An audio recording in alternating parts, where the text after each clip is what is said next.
Hare Krishna, dear participants. I'd like to apologize for a slight delay. We should be able to start in a few minutes. Thank you very much.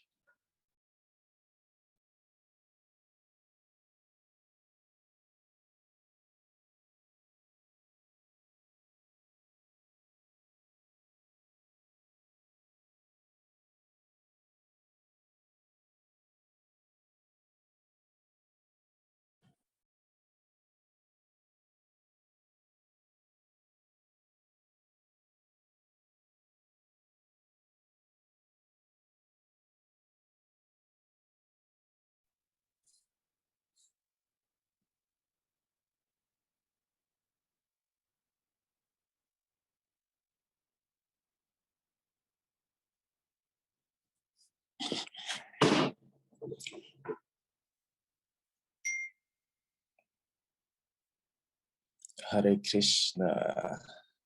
I'm not sure if I'm on. Yes, Prabhu, you're on. We can see you.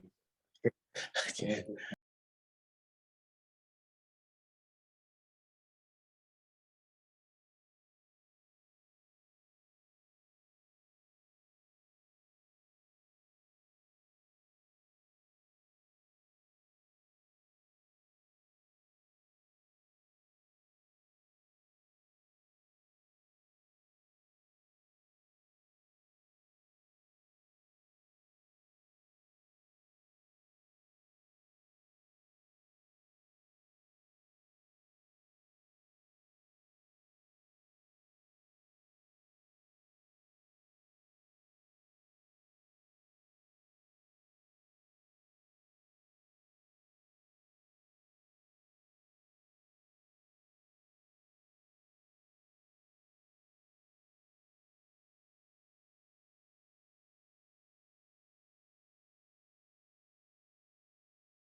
In Toronto, Canada, as a brahmachari in 1970.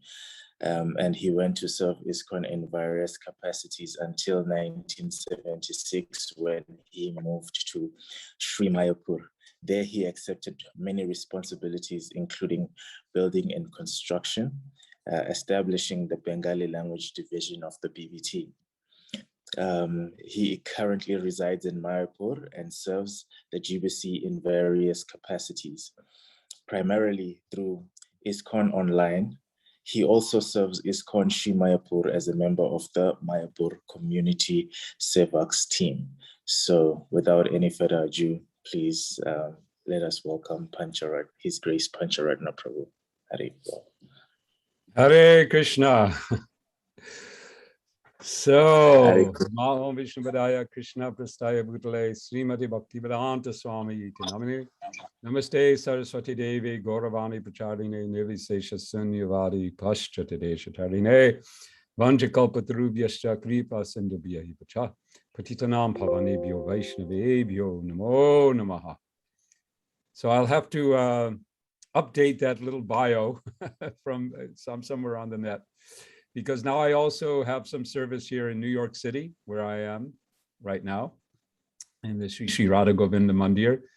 Yesterday, we had the great privilege of observing the, what it would be now, the 56th anniversary of Srila Prabhupada's arrival in New York.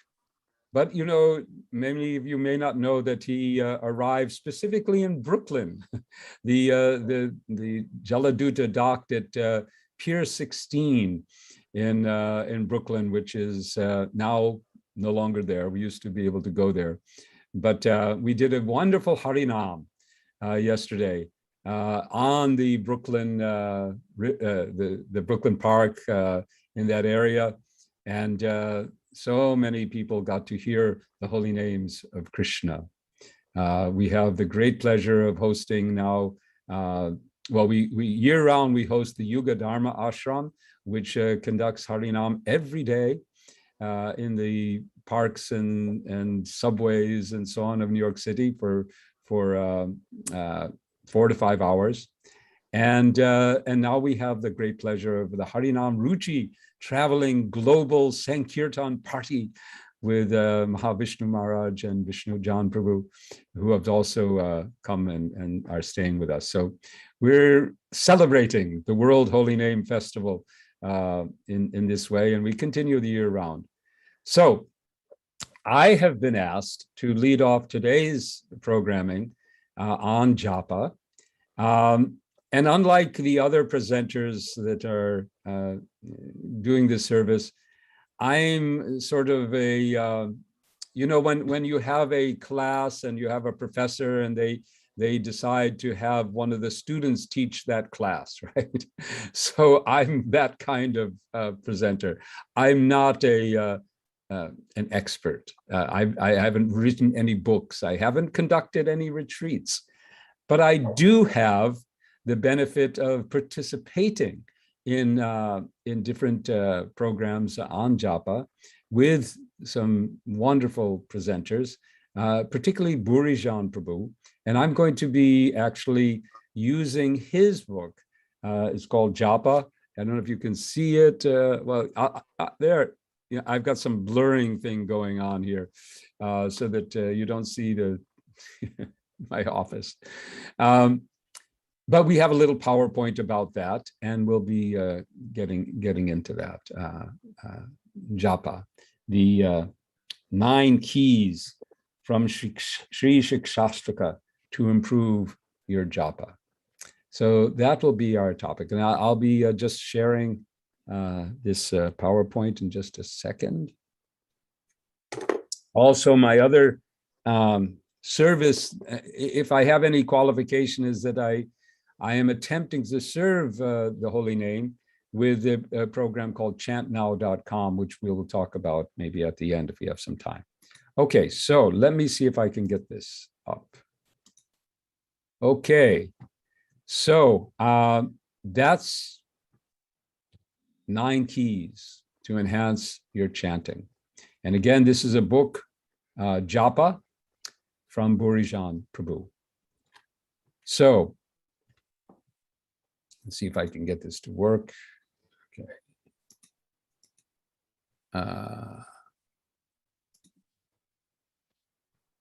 Hare Krishna, Hare Krishna, Krishna Krishna, Hare Hare, Hare Rama, Rama Rama, Hare Hare. The Maha Mantra. The first Shikshashtakam verse, which leads us into the keys that Burijan Prabhu has identified, the keys to the treasure that is in the Maha Mantra, the keys also to unlocking the doors that we have created that block our access to the holy name. So we'll be looking at those keys. But it begins by appreciating Sri Chaitanya Mahaprabhu's glorification of Nama Sankirtan. Cheto Dharpana Marjanam, Baba Mahadavagni Nirvapanam, Shaya Kairava Chandrika Vitaranam, Vidya Varujivanam, Anandam Buddhi Vardhanam, Pratipadam Purnamrita Swadanam, Sarvatma Snapanam, Param Vijayate, Sri Krishna Sankirtanam. Sri Krishna Sankirtanam, the chanting of the holy names of Krishna. In Kirtan, in Japa, they produce all these extraordinary, this chanting produces all these extraordinary benefits, which begin with the cleansing of the heart and the consciousness. The removal, Baba Mahadavagni, this great forest fire, Agni, Davagni of Bhava, this material world, Nirvapanam, becomes extinguished. Shreya Kairava Chandrika, the lotus, the moon-like lotus, moon-blooming lotus of Shreya is brought about. And Vidyavadu Jivanam, it is the life of the Vidyavadu, the wife of knowledge, or knowledge as wife. The knowledge of Krishna follows in the path of the holy name. Anandam Buddhivardhanam, the holy names increase the ocean, Ambudi, of bliss. And Pratipadam, every step, Purnamrita, the full nectar, Swadanam, we can taste it. Sarvatma, all Atma. This is an interesting word, Sarvatma. Generally, it is understood to mean all the Atma that we have, because sometimes Atma can be referred to our bodies, Atma can refer to our minds, and of course, Atma ultimately must refer to our actual identity as Jiva, Jivatma. Snapanam becomes bathed and cleansed and fulfilled. So this way, Mahaprabhu begins his Shikshashtakam by establishing the extraordinary benefits, the extraordinary glories, the fruits that Sri Krishna Sankirtan, the chanting of the holy names of Krishna, can bring about.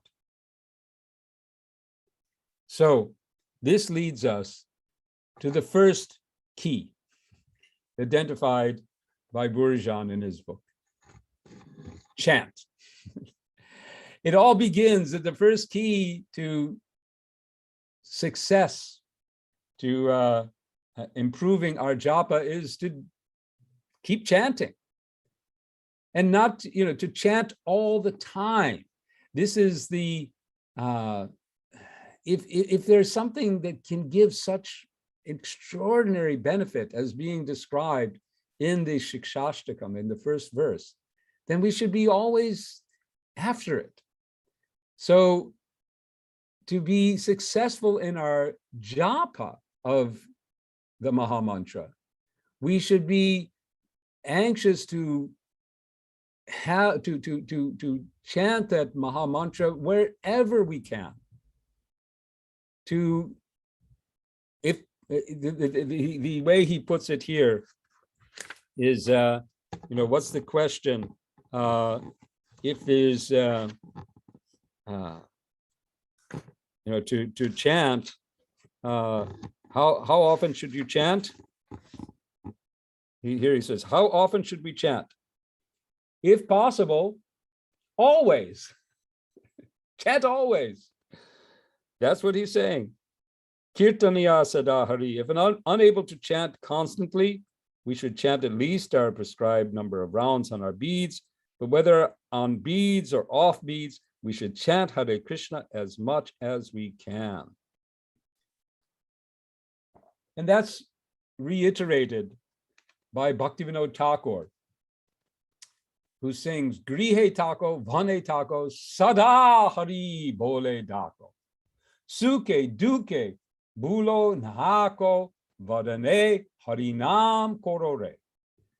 Whether you're at home or you're out in the forest, and the forest, in this case, I think I would relate it to the forest that we're of this material city that we're in right here in New York.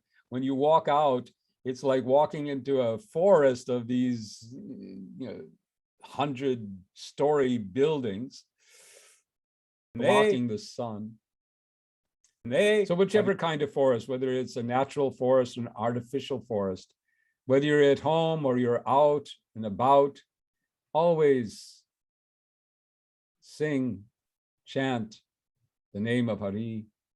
Whether you're suke or duke, whether you're happy or you're sad, don't forget Krishna's names.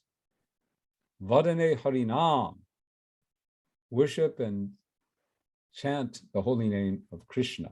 So these instructions are there that the first key to improving our japa is to chant as much as we can. Not just when we sit down, okay, now I've got my chanting time and I'm going to sit down and I'm going to chant. And that's my chanting time. And the rest of the day, I just go about my business. No. Every opportunity that we have, there's a little gap, there's a little, in a conversation even, or you're walking on the street, or you're riding in your car, or then chant or hear. You can also be listening to the holy names, or the glorification of the holy names, the Bhagavatam, and the Srila Prabhupada, and hearing and chanting constantly. So that's the first key identified by Burijan Prabhu. Then we come to the second verse, and basically these keys are all derived from the first 4 verses of the Shikshashtakam, which can be roughly ascribed to the stages of bhakti from Shraddha to Ruchi. So then we come to Mahaprabhu's next verse, where he gives us the next stage that we have to come to, and opens up the next set of keys. Nam nama kari bahuda nija sarva shaktis tatarpita niyamita smarane nakalaha etadrishi tava kripa bhagavan mamabi durdhaivam idrishami hajani nanuragaha. That although your names are unlimited and you've invested all of your transcendental Shakti, and there's no hard and fast rules even, by your mercy, you reveal yourself in your names. But I am so durdhaivam, I am so unfortunate. Ihajani na anuraga. This anurag, this eagerness, this taste for the holy names of Krishna has not arisen. It's not awakening. Ihajani, it's not coming. So taste, that's the first place that we have to focus to improve our japa. Where's the taste? If we're not getting any taste from chanting, then it becomes a mechanical thing, and ultimately we'll give it up for something else that gives us some kind of taste. So we have to get taste. We have to enjoy chanting if we're going to keep doing it. And why should we chant if we don't get anything from it? If those benefits that are being described in the first verse of the Shikshashtakam, where pratipadam purnamrita svadanam, and that every step we are tasting nectar. Anandam bodhivadhanam, the ocean of bliss is expanding. Sarvatma snapanam. I mean, this is just taste extraordinary. This is, the ice cream sundae on top of the gulab on top of the, it's just, and if you're a pizza lover, you can throw that in too, maybe not in the same bowl, but anyhow, everything we like. And even those things that we avoid in the material world that give us some material pleasures, but we can compare and say that the taste that is offered by Krishna is the reservoir of pleasure. The whole mantra means Hare Krishna, the all-attractive person. Hare Rama, the reservoir of pleasure. And if we're chanting this mantra and we're not tasting pleasure at every step, then something's wrong. There's some door, some blocks, some chains that have to be unlocked. And so that's why we come to the next keys. This lack of taste is described by Bhaktivinoda Thakur as being due to these four different qualities in us. The first is called Tattva Vibhrama. Tattva Vibhrama means that we're confused about Tattva. We haven't yet understood who is Krishna. Janma karma chame divyam evam yoveti tattvataha. Tyaktva deham punar janmanaiti mameti surjana. When we understand Krishna in truth, we come to him. We understand who is Krishna. What is this mantra? When we fully appreciate that this is, what is it, hours ago? Golokera premadan, harinama sankirtan. This mantra is descending from Goloka. This is not a vibration of this material world. Now, this is not easy to understand because we're doing the vibrating, right? We're making, it seems like, it's our tongue and it's our vocal cords and our, mental processes and our bodies and so on that bring forth the mantra. If we sit down like stone, it doesn't just, appear in the sky. So how is it that it's descending? It's coming down. This can be vibhrama. This truth can be confusing to us. And until we can grasp it, that yes, simultaneously, the holy name is being generated by our effort, but the actual holy name is appearing by Krishna's effort, Krishna's mercy. We do the mechanical effort of speaking and pronouncing, but the holy name is not our vibration. It is Krishna appearing, just like he appears in the form of the deity when we carve from stone or wood or we draw a painting. Krishna can appear there, accept that. So he accepts presence. He comes in and accepts, I am here. I, Krishna, the pure Sudanam, I am present. But there are some other obstacles. Asat Trishna, our attachment to what is not real. Hridaya Durbhalyam, some negativities in our hearts. And of course, most difficult is aparada. And of aparada, the root is pramada, inattention. So we have a lack of taste because of these obstacles. Now we have to find the keys to remove them. So the key number 2, and this is, any of you who have participated in any of the japa retreats, and I've only participated once, but this was the first lesson. And it was Burijan teaching. Listen to just one mantra.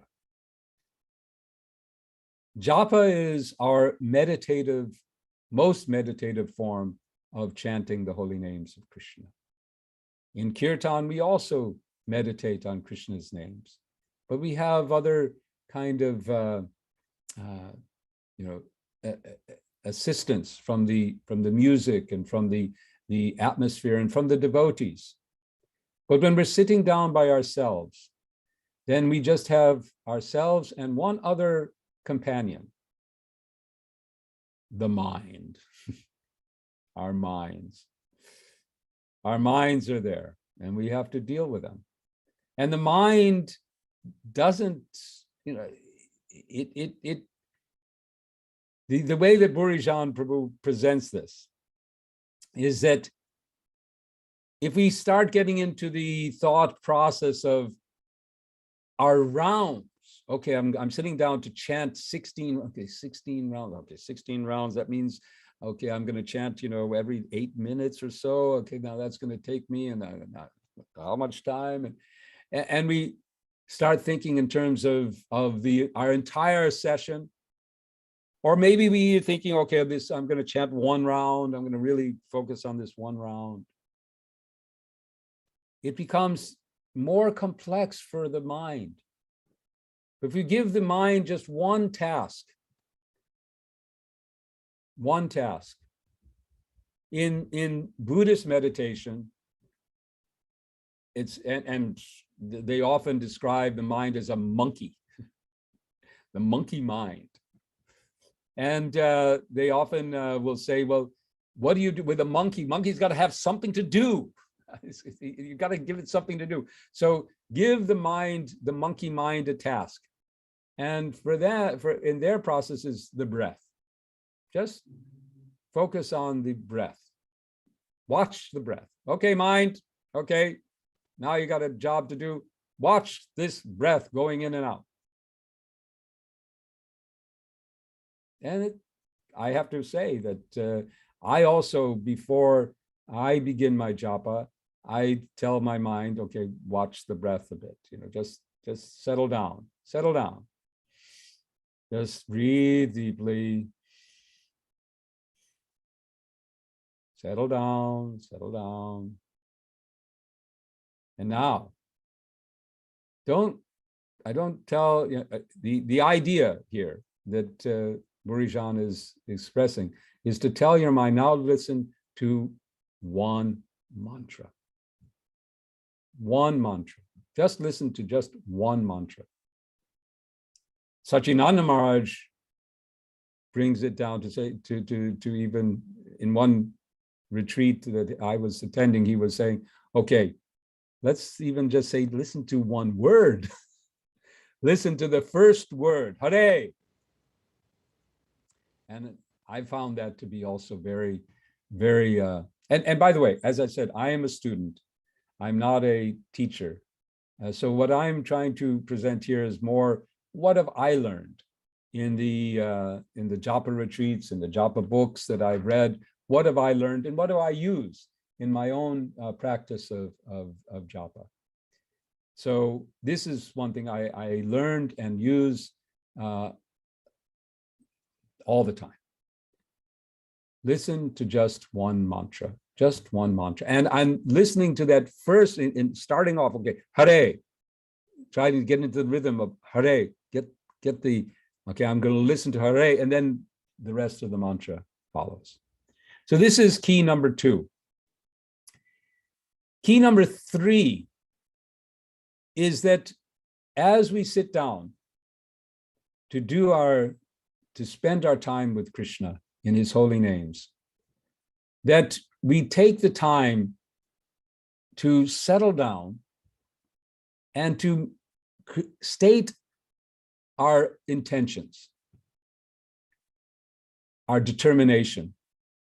Mahatma Prabhu, I worked with him also in chantnow.com. You'll see on our FAQ section about, I don't know, 20 or so different short videos where he answers different questions. And he also has a compilation that he's created of affirmations, things that you can say out loud, or at least in your mind. And I prefer to say these affirmations and state these determinations out loud. There's more power when you give it voice. And I proceed personally, because I've learned this also from Sachinanda Maharaj. So I'm kind of, my teachers, my japa teachers are Burijan, Sachinanda Maharaj, and Mahatma Prabhu. So I've been learning from all of these devotees, and I encourage you all to learn from them as well.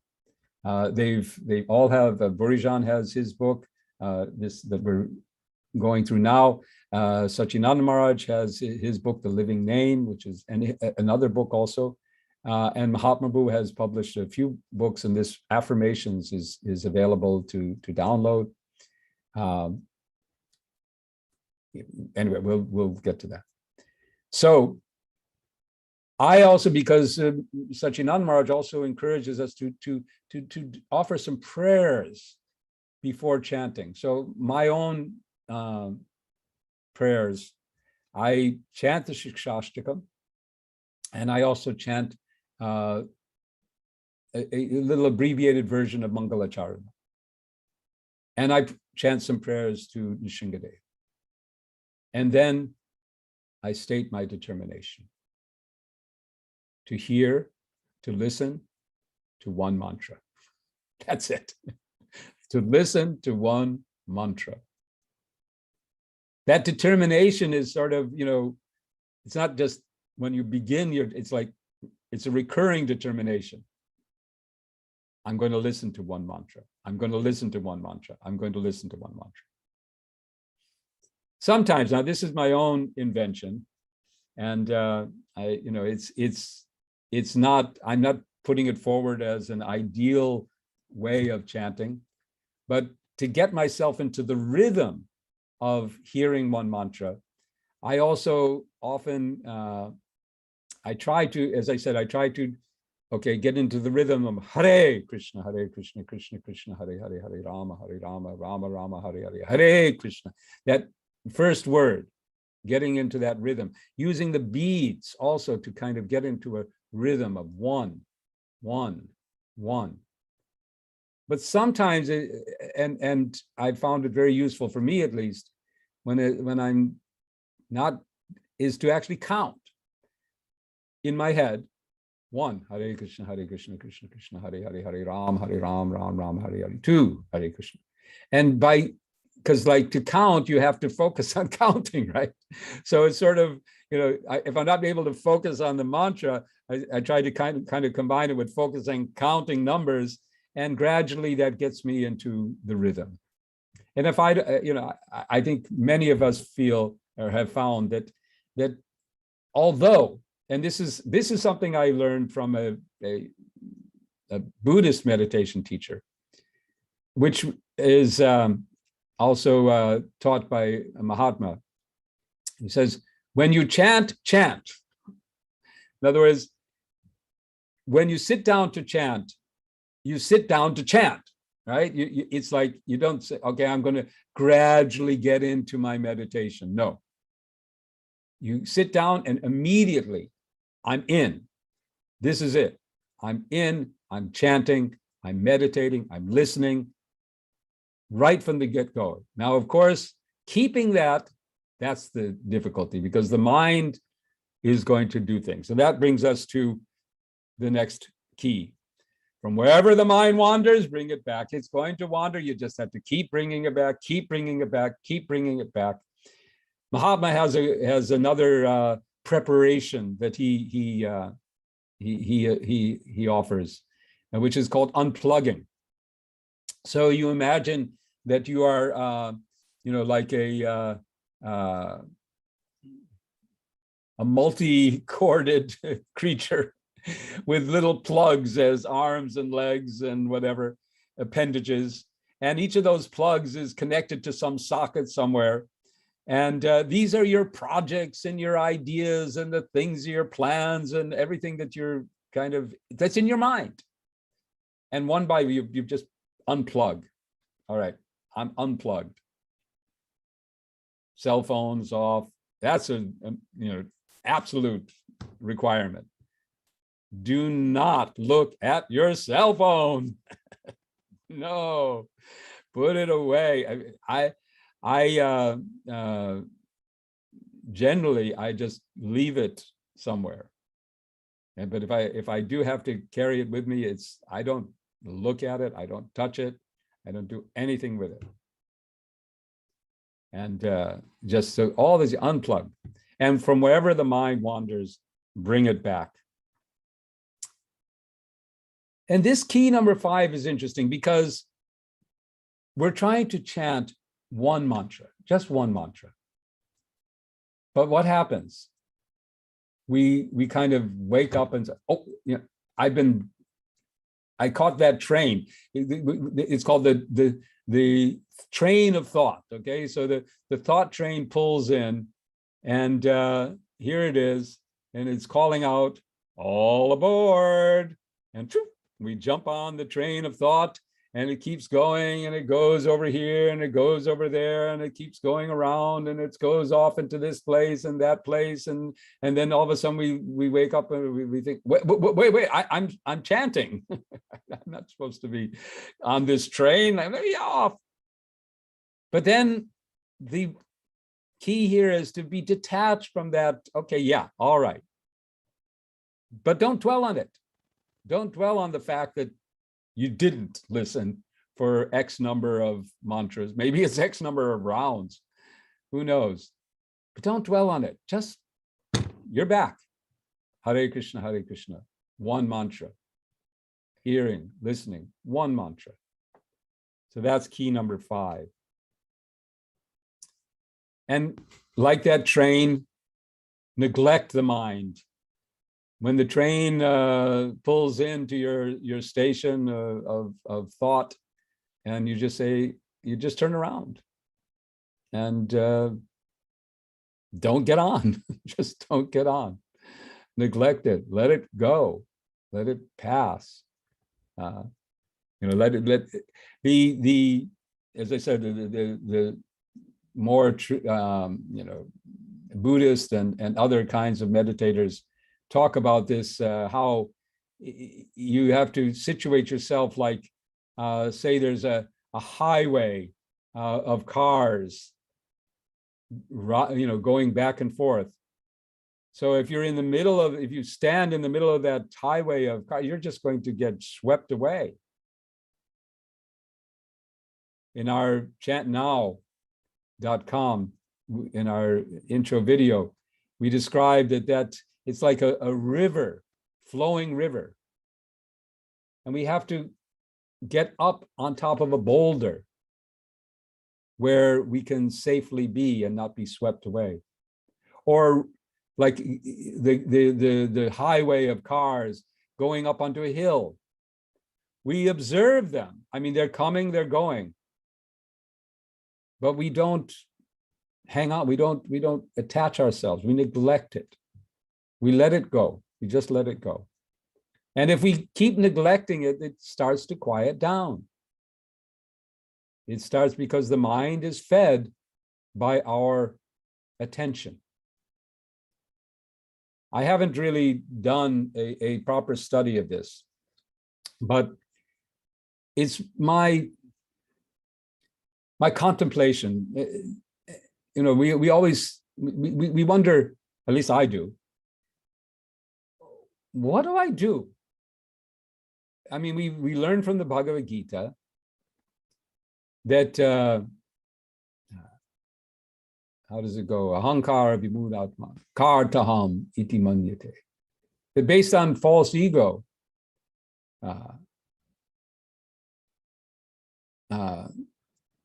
anyway, based on false ego, we think we're doing those things which are carried out by the modes of nature.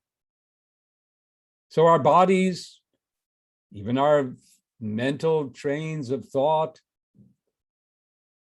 we don't actually do this in the sense of, directly our energy, but yet it's working according to our desire. So we are still doing. So what actually are we doing? And my suggestion is that what we're doing is we're paying attention. And we're generating, we have intention.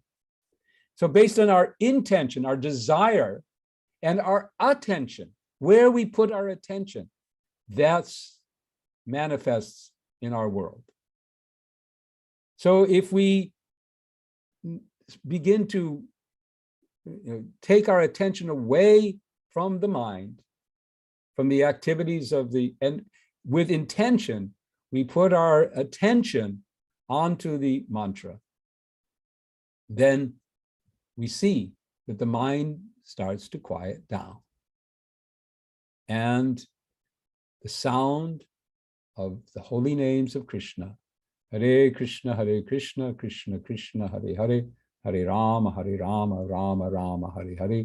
Begin to absorb our full consciousness and the taste of Krishna and his presence begins to manifest.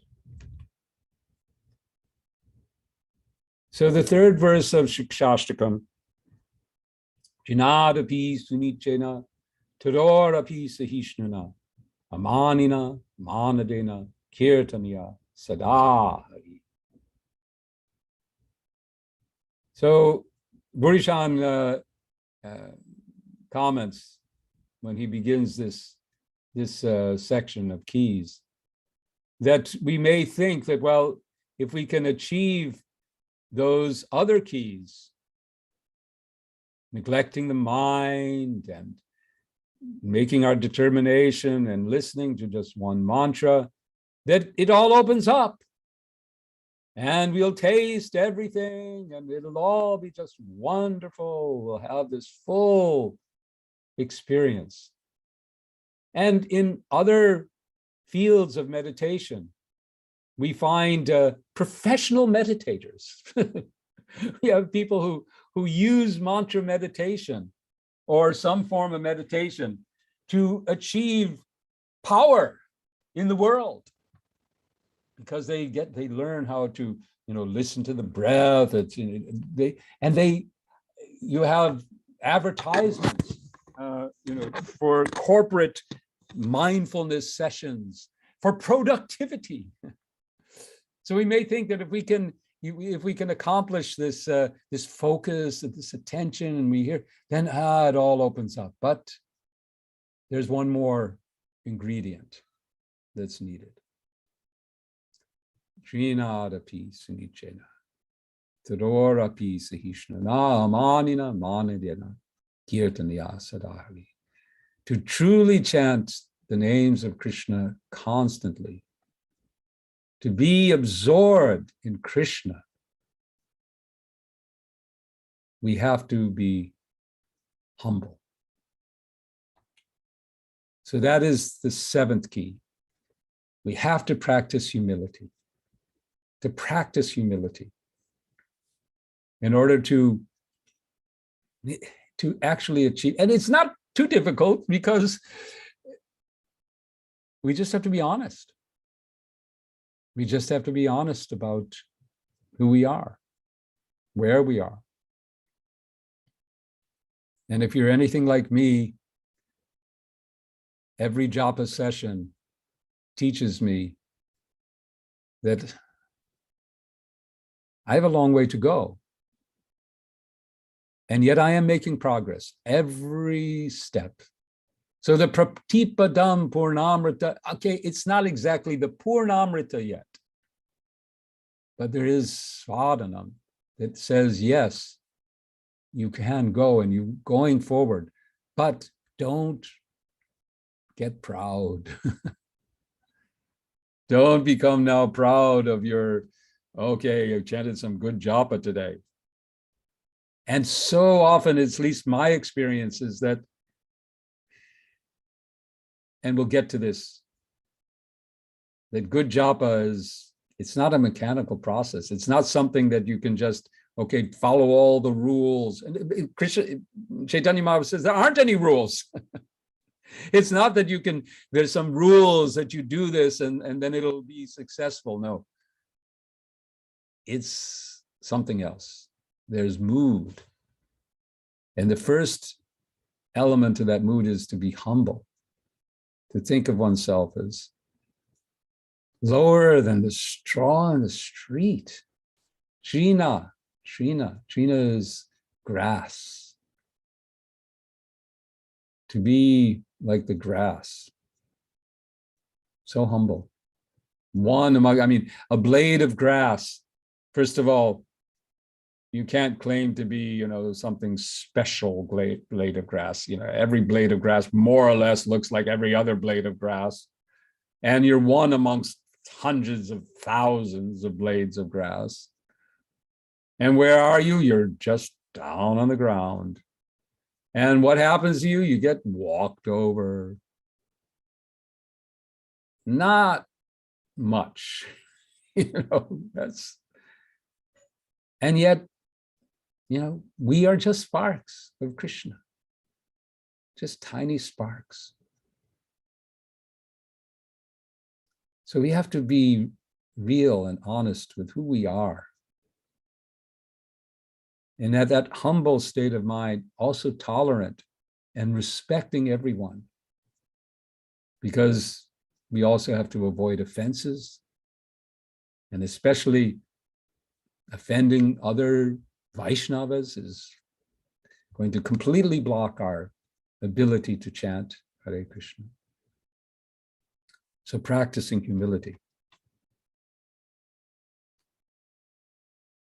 Key number 8, to take shelter of the holy names. The holy names of Krishna, the Hare Krishna Maha Mantra, is not just a tool for meditation. There are other schools of meditation who offer, in fact, I believe in the Jnana Yoga school of meditation. Then meditation is, the goal of the meditation is really to control the mind.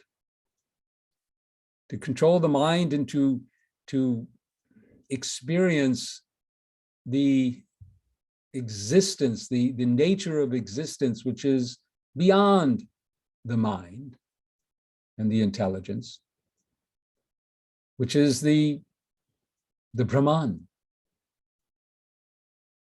But the Maha Mantra is not simply a tool. Like I've heard, I don't know this for a fact, that in Jnana Yoga, they use Bij mantras, Klim, Krim, like that. And I think I've heard, again, that the Transcendental Meditation Group, they offer these seed, Bij mantras for meditation. But they're just a tool. They're there because they get the mind into a rhythm and they give it something to focus on and so on. But when we chant Hare Krishna, it's not simply that we're doing this to control our minds and to become meditative and we're doing this to take shelter of Krishna, to offer ourselves. Our chanting is an offering. We're offering our effort, our word, our intentions, our attention especially to Krishna in the form of his holy names, and we take shelter of those names. And we receive the next key. Based on this verse of Shikshashtakam, Nadanam najanam nasundarim kavitam va jagadisha kamaye mama janmani janmani shvare babatat bhaktira ɪṛᴏᴜ. We give up any other desire and we beg to receive ɪṛᴏᴜ bhakti by the grace of the holy names of Krishna. We recognize that our success in chanting the Hare Krishna Maha Mantra, in connecting with Krishna, is only going to happen by his grace. We can't force Krishna to appear in the mantra to us. We may do all the meditative things. We're of course, I didn't mention posture and sitting properly and breathing. I also incorporate in my chanting, I incorporate some, it's not really pranayama, but I take a deep breath fill my lungs, and then chant Hare Krishna, Krishna Krishna, Hare Hare, Hare Rama, Rama Rama, Hare Hare, Hare Krishna, Krishna Krishna, Hare Hare, Hare Rama, Rama Rama, Hare Hare, Hare Krishna, Krishna Krishna, Hare Hare, Hare Rama, Rama Rama, Hare Hare, Hare Krishna, Krishna Krishna, Hare Hare, Hare Rama, Rama Rama, Hare Hare, Hare Krishna, Krishna Krishna, Hare Hare, Hare Rama, Rama, Hare Hare. It helps. It helps me to focus here. But I could do all of those things really well, and yet still. And then some other days, it's like lights going off, because Krishna will choose his own ways and times to give us the taste that we're hankering for and bring us to the ruchi. So the receiving of grace is also the receiving of taste. The taste of Krishna, that's his grace. He gives us the taste. So 9 keys, and as I said, there's a whole book on it. I encourage you to get the book. Number 1, chant. You have to chant as much as you can. Listen to just one mantra. State your determination as you, in your beginning and throughout your chanting. I'm listening to one mantra. Wherever the mind wanders, just bring it back to attention. Be detached from what the mantras you didn't hear and just one mantra. Neglect that train of thought when it comes in to your station. Practice humility, not just as you're chanting, but in all ways of your life. Take shelter of the holy name. Know that the holy names give shelter, and receive the grace. Open yourself and receive the grace of the holy names. So we just have a few minutes, and I hope that was okay.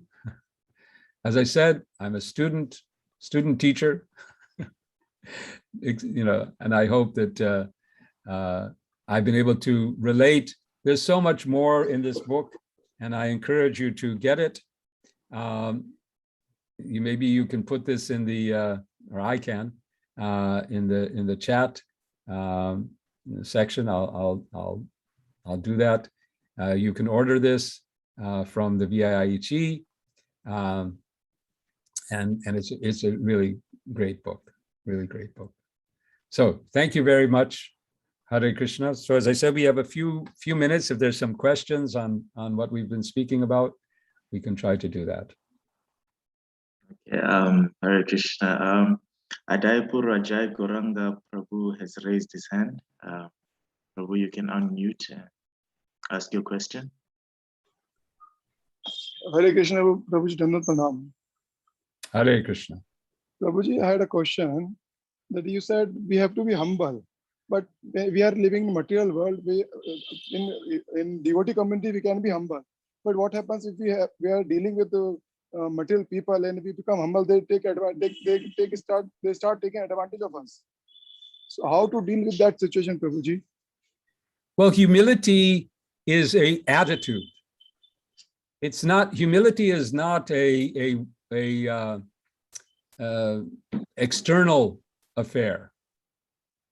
One can be internally fully humble and yet very bold and forceful even in your outward expression. Humility is understanding who we are and who we serve. And as servants of Krishna, we can fight battles. We can take up arms even, as Arjuna did. So it's not that in our dealings in the material world that we have to be, what you call timid or let people just exploit us. That's not humility. Humility is an internal affair, how we think of ourselves. There's a great quotation, I don't remember who it's from, that to be humble is not to think less of oneself, in other words, low self-esteem, but is to think of yourself less, right? So it's an attitude, and it's that attitude that we have to develop in our approach to the holy names of Krishna. Does that answer your question? Yes, Prabhuji. Thank you so much. Thank you so much. Hare Krishna. So I'm just going to find this. Okay, here's the link. And I'm putting the link to this where you can order the book in the chat here. Everyone. Okay. All right, there we go. Okay. Please enjoy. And a little plug, to give a plug. Please, everyone, visit our website, chantnow.com. Okay. And see what we have to offer. Basically, the site is designed for people who are new to chanting. We have 3 courses, one for absolute beginners, one for people who are just getting started and bringing them into bhakti, and the third one is just getting started with a regular practice, sadhana, chanting sadhana. And we have mentors who are who work with our students, and we're trying to expand and reach more. We have students now who have signed up at least from 100 something countries, or maybe less, 70 or so countries. So yeah, it's a worldwide program, and we invite you to adopt this website as your own. When you meet people and they're interested in chanting and so on, and you can say, well, we've got a website, chantnow.com. You can go there and listen and learn. And we're very happy to also connect with you if you'd like to be affiliated and would like to cultivate people who from your area who come to us. Then we're happy to coordinate that with you. Thank you. Thank you so much, Prabhu. Hare Krishna. Pancaratna Prabhu ki Jai. Josh, I will be leaving you because I have some other service, and I'll get back to watching and seeing the rest of the Holy Name Festival when the time permits. Thank you so much. Hare Krishna. Jai Shri Prabhupada. Hare Krishna. Yeah, that was Pancaratna Prabhu. As he has now corrected me, he's also currently serving in the New York Yatra. And yeah, that's a very, very important and very wonderful yatra, because that's where basically it all began for us, that's where Srila Prabhupada started everything. So we have a very, very wonderful program lined up for today. And next in our lineup for today is His Holiness Jayapataka Swami. And I would like to just give a small introduction to His Holiness. Jayapataka Swami was born John Gordon on April 9th, 1949, the Ekadasi after Ram Navami, in Milwaukee, Wisconsin, USA, to John Hobart and Lorraine Erdman. He was born into opulent surroundings. His father's father being the founder of a large paint factory, which was a multi-million-dollar concern at the time of his birth. Later, His Holiness Jayapataka Swami Maharaj was glad to see that his name, Gordon John, was already suggested what Prabhupada confirmed, that he and 2 other devotees were formerly associates of Lord Chaitanya and that they had taken birth in the West to facilitate the spreading of Krishna consciousness around the world. In 1968, Gordon John took first initiation in Montreal, Canada, and was given the name Jayapataka Dasa Brahmachari, and he was soon awarded second initiation in New York. On the most auspicious day, Radhastami in 1970 in Calcutta, Srila Prabhupada personally performed the fire yagya, and Jayapataka Das got his sannyas initiation. This 12th sannyas disciple of Srila Prabhupada would be henceforth known as Tridandi Bhikshu Jayapataka Swami. His Holiness Jayapataka Swami Maharaj Ki Jai.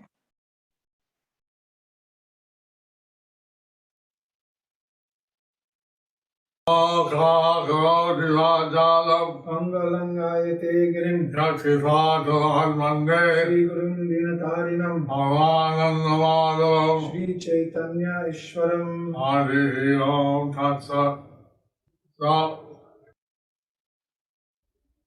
on the occasion of the Harinam Sankirtan week, So, on the occasion of the Harinam Sankirtan week, I'd like to speak my Shubhacha Vachan.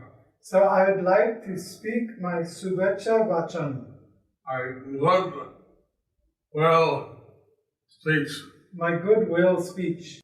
We know that the name of Krishna is not different from Lord Krishna. We know that the name of Krishna is non-different from Lord Krishna.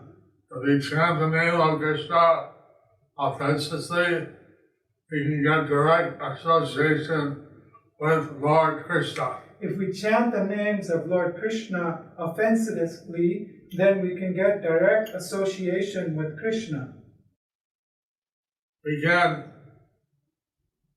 experience the rasas of Krishna's pastime We can experience the rasas of Krishna's pastimes by chanting his holy name. by chanting his holy names. And since Krishna has unlimited power, Since Krishna has unlimited power, and he has invested in his holy names the same power, and he has invested in the holy names the same power. by chanting the holy names of the Supreme Personality of Godhead, And so by chanting the holy names of the Supreme Personality of Godhead, one can achieve all things. one can achieve all things.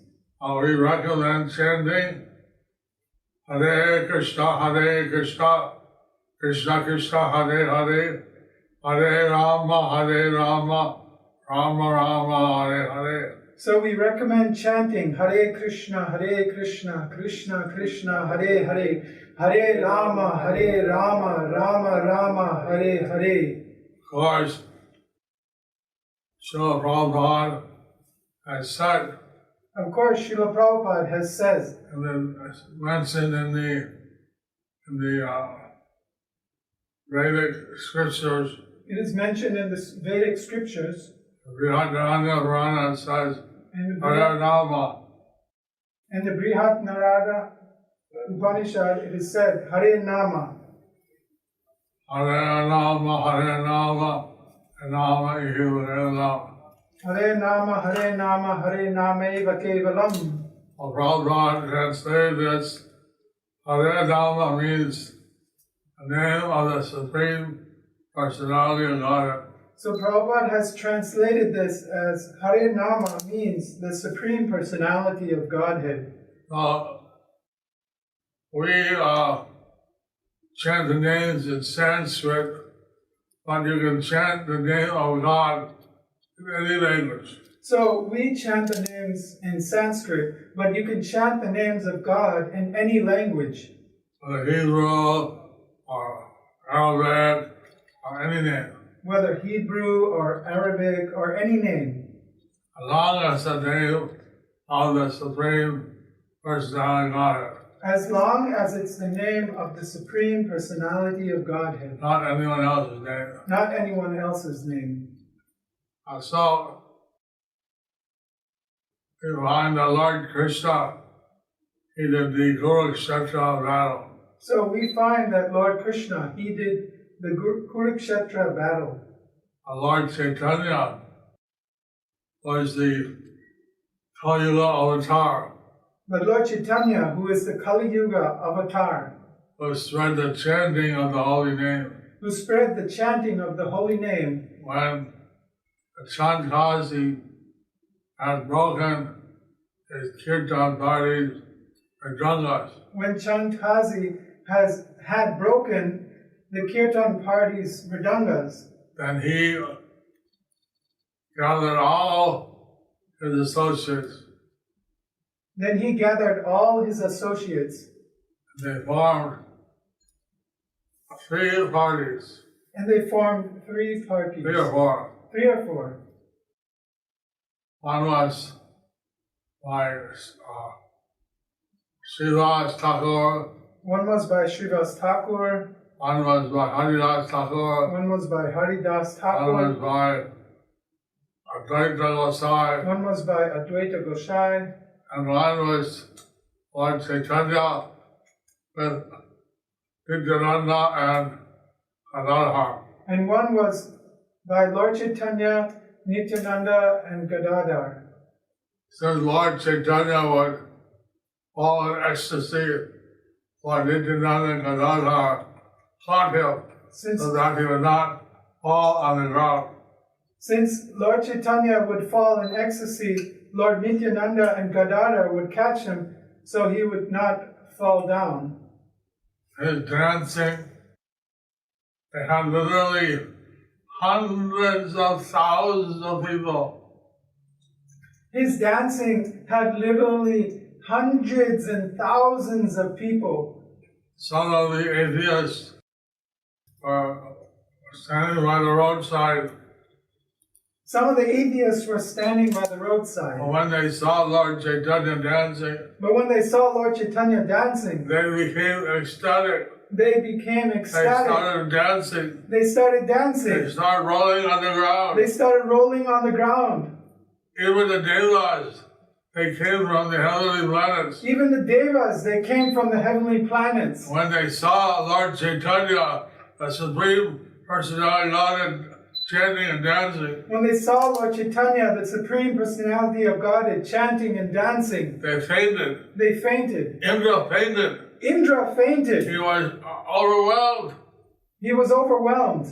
The sound was going throughout the whole universe. The sound was going throughout the whole universe. And then the devas, they took human forms and they joined the Kirtan party.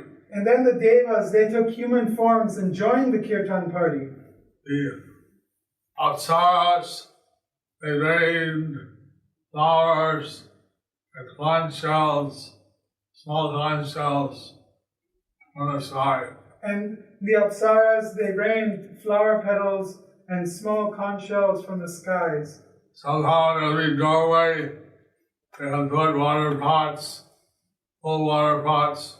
Somehow in every doorway they had put full water pots. They had banana trees, sugarcane stalks, They had banana trees and sugarcane stalks.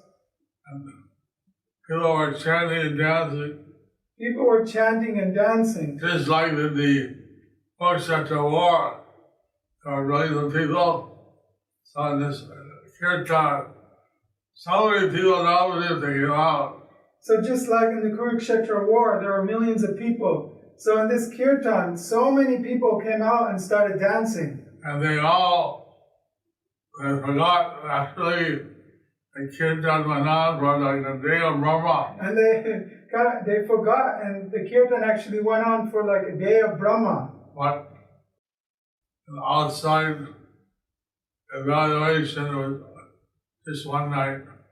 But outside, evaluation was just one night. And then they reached the house of Chantazi. And then they reached the house of Chankazi. Before they reached Chankazi, what is that noise? Before they reached, Chankazi said, "What is that noise? There's some Hindu wedding. Is there some Hindu wedding?" I sent his soldiers out, So then he sent his soldiers out. and they saw all the people.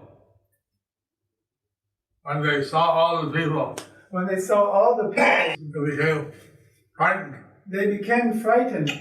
They tore off the turbans from their head, They then tore off the turbans from their head. and they tried to hide their beards. They then tried to hide their They beards. started chanting. They started chanting. Haribo!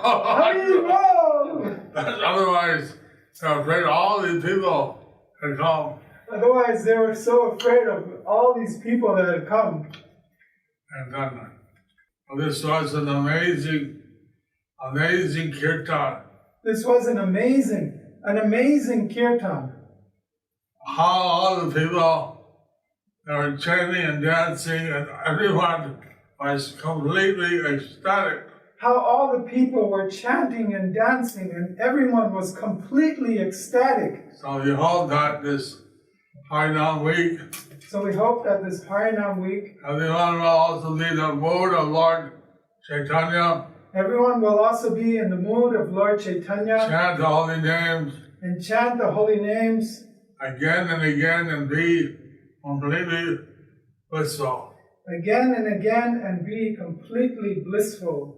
All glories to Sri Chaitanya Mahaprabhu. All glories to Sri Chaitanya Mahaprabhu. All glories to Panchatattva. All glories to Panchatattva. Panchatattva in the Chaitanya Charitamrita had said Panchatattva in the Chaitanya Charitamrita has said that they were happy, Parama Ulas, that they were happy, Parama Ulas, and they saw the whole world flooded into Harinam. when they saw the whole world flooded in the Harinam.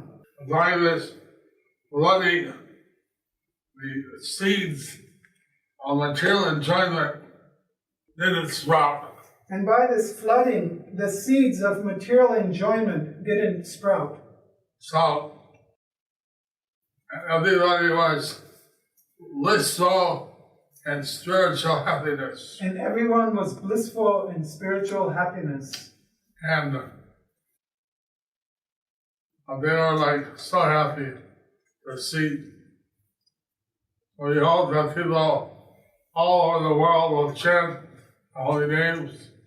They were so happy to see. So we hope that everyone in the whole world will chant the holy names. And this way,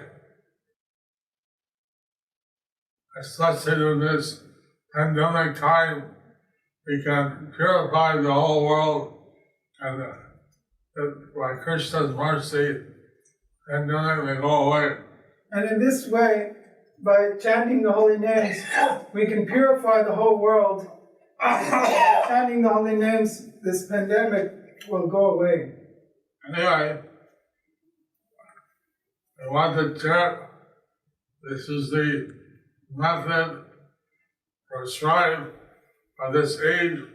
Anyways, we want to chant. This is a method prescribed for this age. And now we chant the Harinam, we can change the world.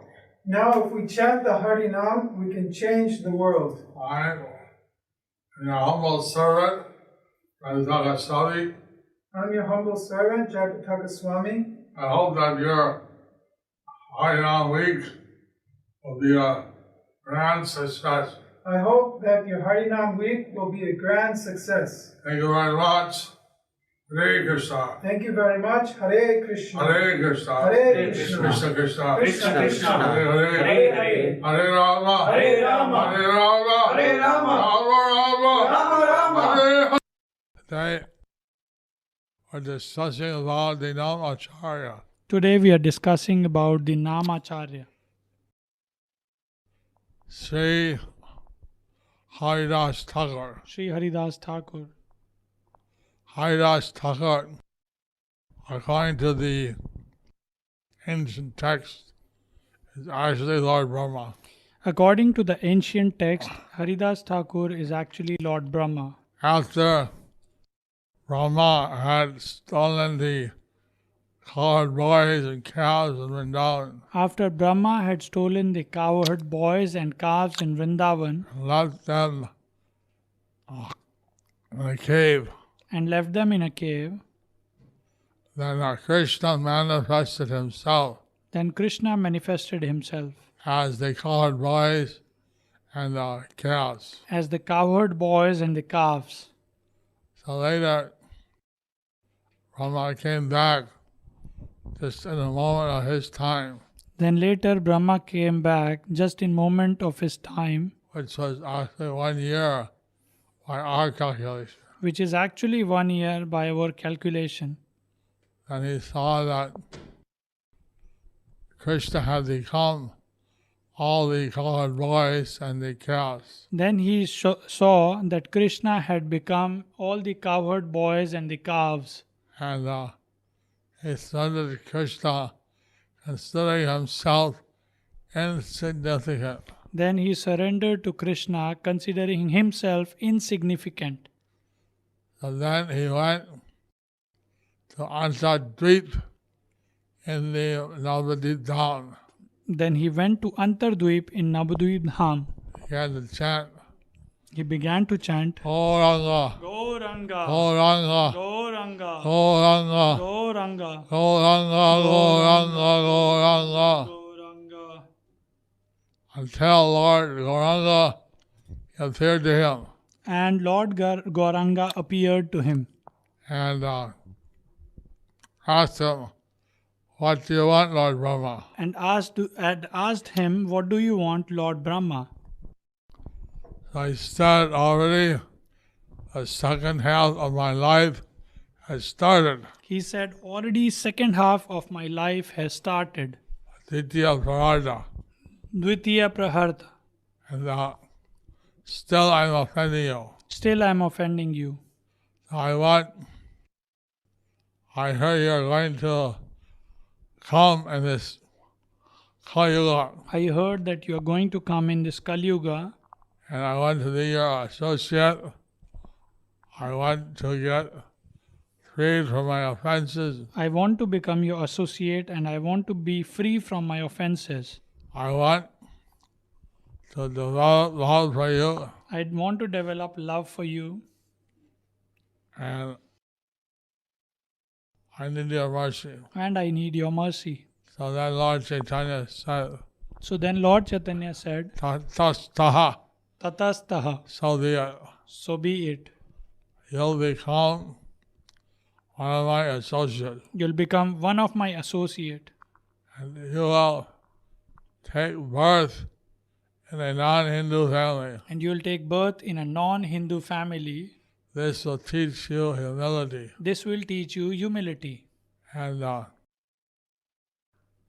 you will chant 300,000 names of Krishna a day. You will chant 300,000 names of Krishna a day. And this will awaken your dormant love for Krishna, This will awaken your dormant love for Krishna, and you'll be known as the Nam Acharya. and then you will be known as the Nam Acharya. Like this, Lord Brahma, he came as Haridas Thakur. So like this, Lord Brahma, he came as Haridas Thakur. He was born in Vaishnavas, which is now part of Bangladesh. He was born in Midnapur, Vaishnavas. Menapol, which is now a part of Bangladesh. And there he started to chant the holy name. And there he started to chant the holy name. But one of the local zamindars, by the name of Ramchandra Khan, But by one of the local zamindars named Ramchandra Khan, he wanted to disgrace him he wanted to disgrace him or envy. out of envy. So he offered 1,000, I forget, silver or gold coins to anyone who could make him fall down. So he offered some several thousands of gold 1,000. 1,000 gold coins to anyone who can make him fall down. So the famous prostitute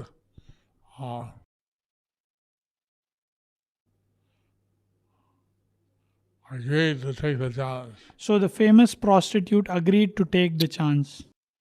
And she went to the ashram of Hare Thakur, She went to the ashram of Haridas Thakur wearing her best cloth, wearing her best cloth.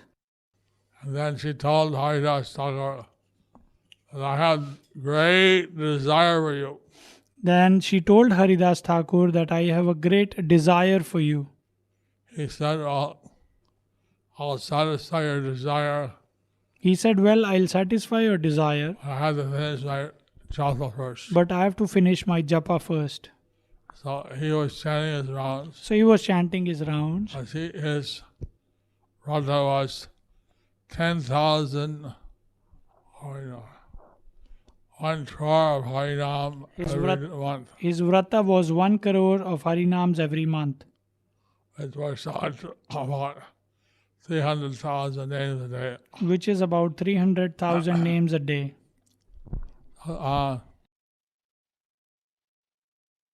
I chanted the whole night, He would chant all the night, and she was listening, and she was listening, and I'm chanting with him. and she was chanting with him.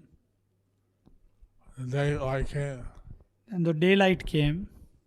so then she left. Then she left. So I'm sorry, I didn't finish my job yet. He said, I'm sorry, I have to finish my japa again. The next night she came, Next night she came. same thing happened, Same thing happened. and he was chanting. And he was chanting. The day came, Then day came. she left. She left. The third night she came again, Third night she came again. and then same thing happened. Same thing happened. But this time, actually the chanting started to change her life, But actually, chanting started to change her life. and she fell down Haridas Thakur's feet, She fell down at the feet of Haridas Thakur and revealed her plan and revealed her plan. that he said, I know that He said, I knew that. I was just staying here to deliver you. I was just Staying here to deliver you. And then he told her to give away her fancy cloth, Then he told her to give away her fancy clothes, or a simple white cloth, wear a simple white cloth, and start chanting before the Tulsi tree. and start chanting before the Tulsi tree. So she did that. So she did that, She chanted before the Tulsi. to chant before the Tulsi. Ramchandra Khan, he came to see, he couldn't believe it, And Ramchandra Khan, he came to see it, he could not believe it, that she was a devotee chanting japa. that she was a devotee chanting japa. So this was Haridas Thakur. He was like a touchstone. So this was because of Haridas Thakur, he was like a touchstone. Anyone who came in contact with him, Anyone who came in contact with him, they became a devotee. they became devotee. And he was arrested by one Muslim king. Then he was arrested by a Muslim king. Why you're chanting Hare Krishna? And why are you chanting Hare Krishna? You're born in a Muslim family. You're born in a Muslim family. He said so many Hindus will become Muslims. He said so many Hindus will become Muslim. If I like chanting the Hindu name of God, what's the problem? So he said, if I like to chant the Hindu name of God, what is the problem? I came somehow, no big problem. He said, well, there's no big problem. Then the Ayatollah, he said, no, this is offensive. Then the Ayatollah, he said, no, this is offensive. He should be arrested. He should be arrested. And they put him in jail. Then he put him in jail. And all the prisoners were looking out the window. And all the prisoners, they were looking out of the window. Why you are happy, they said. Why you are happy? You're in a prison house. You are in a prison house. He said, we're all in a prison house. He said, we all are in a prison house. This material world is the prison house. This material world is a prison house. People outside, they think they're free. People outside, they think that they are free. But actually, we know that we're in a prison.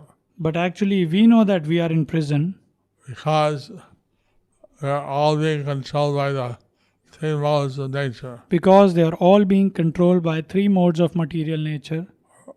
Satyagun, Rajagun, and Tamagun. Satogun, Rajogun and Tamagun.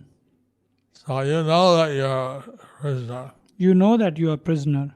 If you chant Hare Krishna, So if you chant Hare Krishna, and you'll become free. then you will become free.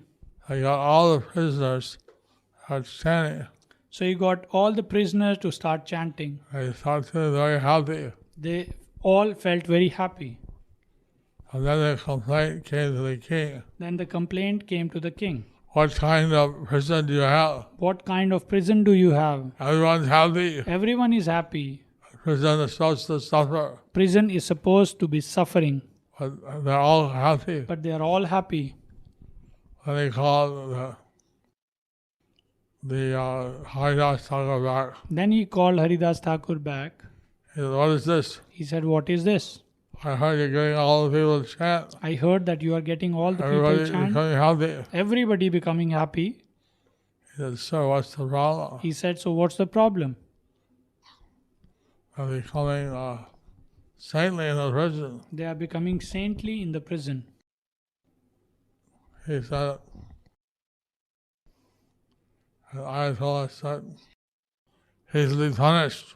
The Ayatollah said he should be punished. And 22 marketplaces he should be whipped. And in 22 marketplaces he should be whipped. And normally one would survive 2 or 3 markets. Normally one would survive 2 or 3 markets. 22 means no chance. 22 means no chance. And then he asked Haridas Thakur, Then he asked Haridas Thakur, I order you to stop chanting. I order you to stop chanting. He said, I cannot stop chanting. He said, I cannot stop chanting. As long as you cut me into little pieces, Even if you cut me into little pieces, as long as there's one piece left, it'll chant Hare Krishna. as long as there is one piece left, it will chant Hare Krishna. Then I sent you to be whipped in 22 marketplaces. Then I said that you should be whipped in 22 marketplaces. And then he was taken by the executioners and he was whipped in 22 Then marketplaces. he was taken by the executioners and he was whipped in the 22 marketplaces. Ladies, people are complaining, what's his fault? Ladies, Why is he punished? ladies, the people, they were complaining, what's his fault? Why are you punishing him? They're murderers, they're rapists, they're thieves. They're murderers, they are rapists, they are thieves. They're not being punished. They're not being punished. His only fault is he chants the holy name. His only fault is he just chants the holy name. Why do you punish him? Why do you punish him? People are very upset. So people were very upset. And then he prayed that they don't know what they're doing. Krishna, please forgive them. He prayed that they don't know what they are doing. Krishna, please forgive them. So Krishna revealed that he called to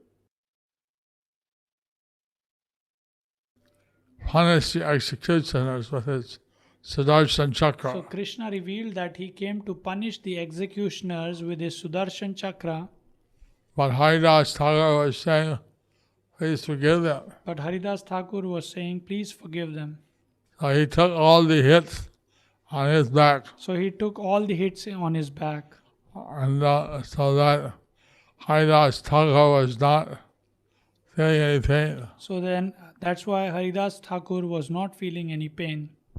After finishing whipping him for 22 marketplaces, So after finishing whipping him in 22 marketplaces, he was still all right. he was still all right. So the executioners were very frustrated. So the executioners were very frustrated. They put their hands on their head. They put their hands on their head. They were lamenting. They were lamenting. And Haridas asked, why are you lamenting? And then Haridas Thakur was asking, why are you lamenting? Because you're alive. Because you are alive. What's wrong with my being alive? So what's wrong with my being alive? Is see, if we don't kill you, and then the king will punish us. You see, if we How don't, we have not done our job. so you see, if we don't kill you, then the king will punish us that we have not done our job. So you'll be happy if I die? So you'll be happy if I die? Oh yes, please die. Oh yes, please die. Okay. Okay. And they lay down and he went into nearly cold samadhi. So then he went down, then he laid down, and then he went to a samadhi. So he was completely absorbed in deep meditation on Krishna. So he was completely absorbed in deep meditation of Krishna. And then Haridas Thakur had lied down and was in deep samadhi. So then Haridas Thakur was lying down and he was in deep samadhi. So then they sent word to the king So they sent word to the king that Haridas Thakur was dead. that Haridas Thakur was dead. King said, came and saw to see. So have him buried. So king said, okay, so have him buried. Ayatollah said no. So Ayatollah said no. If he's buried or he's burned, his soul may rest in peace. If he is buried or if he is burnt, his soul may rest in peace. Put him in the Ganges and let him be eaten by the crows and the dogs. Put him in the Ganges, then his body will be eaten by the crows and the dogs, And he'll suffer always. and he will suffer always. His Atma will have soul, will have no peace. And his Atma will have no peace. So I tried to lift Haridas Thakur. He was so heavy they couldn't lift him. So they tried to lift Haridas Thakur, but he was too heavy, so they could not lift him. They brought elephants They brought elephants and tried to drag him. and tried to drag him, He was too heavy. but he was too heavy. They didn't know what to do. So they did not know what to do. And suddenly he became light like a balloon. Then suddenly he became so light like a balloon. So then he was easily picked up and thrown in the river. Then he was easily picked up and thrown in the river. The wind took him to the other side of the river, The wind took him to the other side of the river, floating like a balloon and he was floating like a balloon on the river water. on the river water. When he reached almost the other side, When he reached almost the other side, he became conscious he became conscious, and started to swim. started to swim, And he got out the bank. and got up to the bank. And then he climbed up. Then he climbed up. And then he was chanting, Hare Bol, And he Hare was Bol, chanting, Hare Bol, Hare Bol. Hare Krishna, Hare Hare Krishna, Krishna, Hare Krishna Krishna, Hare Hare, Hare. Hare Ram, Hare Ram, Ram Ram, Hare Hare. Hare. The king saw that, and he said, I was amazed. He's alive. The king saw that and he was amazed that he is alive. He called the boat, he crossed the river. So he called the boat and crossed the river. He ran after Haridas He Thakur. ran up to Haridas Thakur. fell down at his feet. He fell down at his feet. Please forgive me. Please forgive me. You are a great saint. You are a great saint. Please forgive me. Please forgive me. Then the Ayatollah ran up. Then the Ayatollah ran to him. Then the king said, no, I don't listen anymore. Then the king said, no, I won't listen to you anymore. But the Ayatollah didn't care about the king. But the Ayatollah, he did not care about the king. He also begged forgiveness from Haridas Thakur. He also begged forgiveness from Haridas Thakur. Like this, Haridas Thakur should also give the order that anyone in your kingdom can chant Hare Krishna if they want to. So Haridas Thakur said, I'll forgive you if you order that in your kingdom anyone can chant Hare Krishna if they want to. Like this, Haridas Thakur, wherever he went, So like this, Haridas Thakur, wherever he went, he was spreading the glories of the holy name around. he was spreading the glories of holy name around. By his intervention, By his intervention, people could achieve peace and love. people could achieve peace and love. So, then he went to a place in near Shantipur, Then he went to a place near Shantipur where he had a cave, and he would go on the ground and chant. where he had a cave and he would go in the ground and chant. Sometimes he went and Shantipur and saw Advaita Swami. Sometimes he went to Shantipur and saw Advaita Gosai. He was praying for the advent of Krishna, He was praying for the advent of Krishna along with Advaita Goswami, along with Advaita Gosai, and chanting and dancing. and chanting and dancing. And when Lord Chaitanya came from the spiritual world, So when Lord Chaitanya came from the spiritual world, Haridas Thakur was so pleased. He started dancing in ecstasy. Haridas Thakur was so pleased that he started dancing in ecstasy. So, about various pastimes, So there are various pastimes. when Lord Chaitanya came back from Gaya after performing Pindi for his father, When Lord Chaitanya came back from Gaya after performing Pindi for his father, he was initiated by ଈશ્વરપુરી Maharaja. he was initiated by Ishwarpuri Maharaj. And after that, he saw Krishna and he was a changed person. After that, he saw Krishna and he was a changed person. He was a devotee. He was a devotee. And he was crying in ecstasy. And he was crying in ecstasy. So he started the Sankirtan movement. He saw the Sankirtan movement. He started the Sankirtan movement. Somehow at that time, Somehow at that time, Nityananda arrived. Lord Nityananda arrived. Haridas Thakur came. Haridas Thakur came. And so they participated in Lord Chaitanya's Sankirtan movement. And they participated in Lord Chaitanya's Sankirtan movement.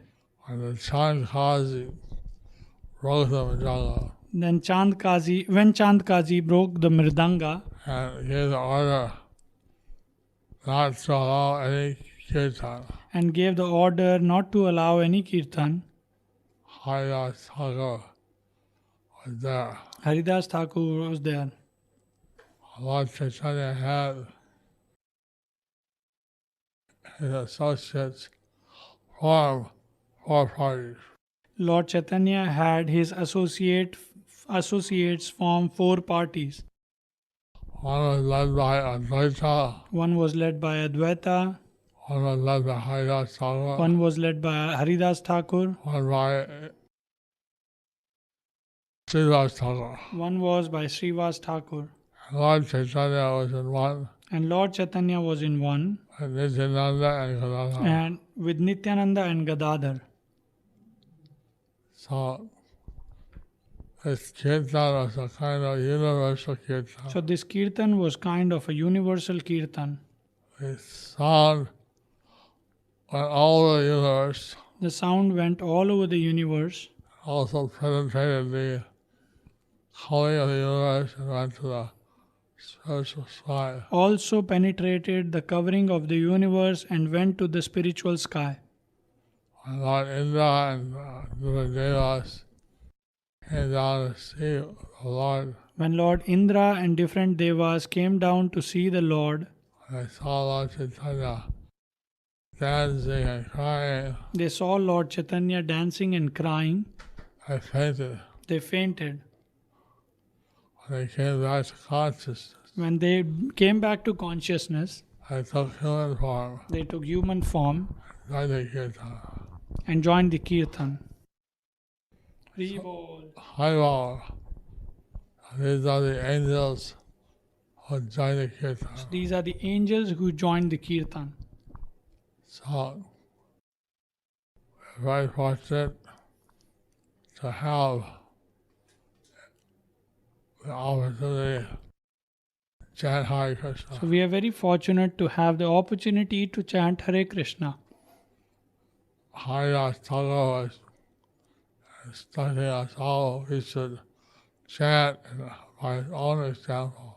Haridas Thakur is teaching us how to chant by his own example. And he went with Lord Nityananda to preach, to outreach, He went with Lord Nityananda to preach outreach, door to door. door to door. And then they went to Haridas Thakur. Then they went to Haridas Thakur. And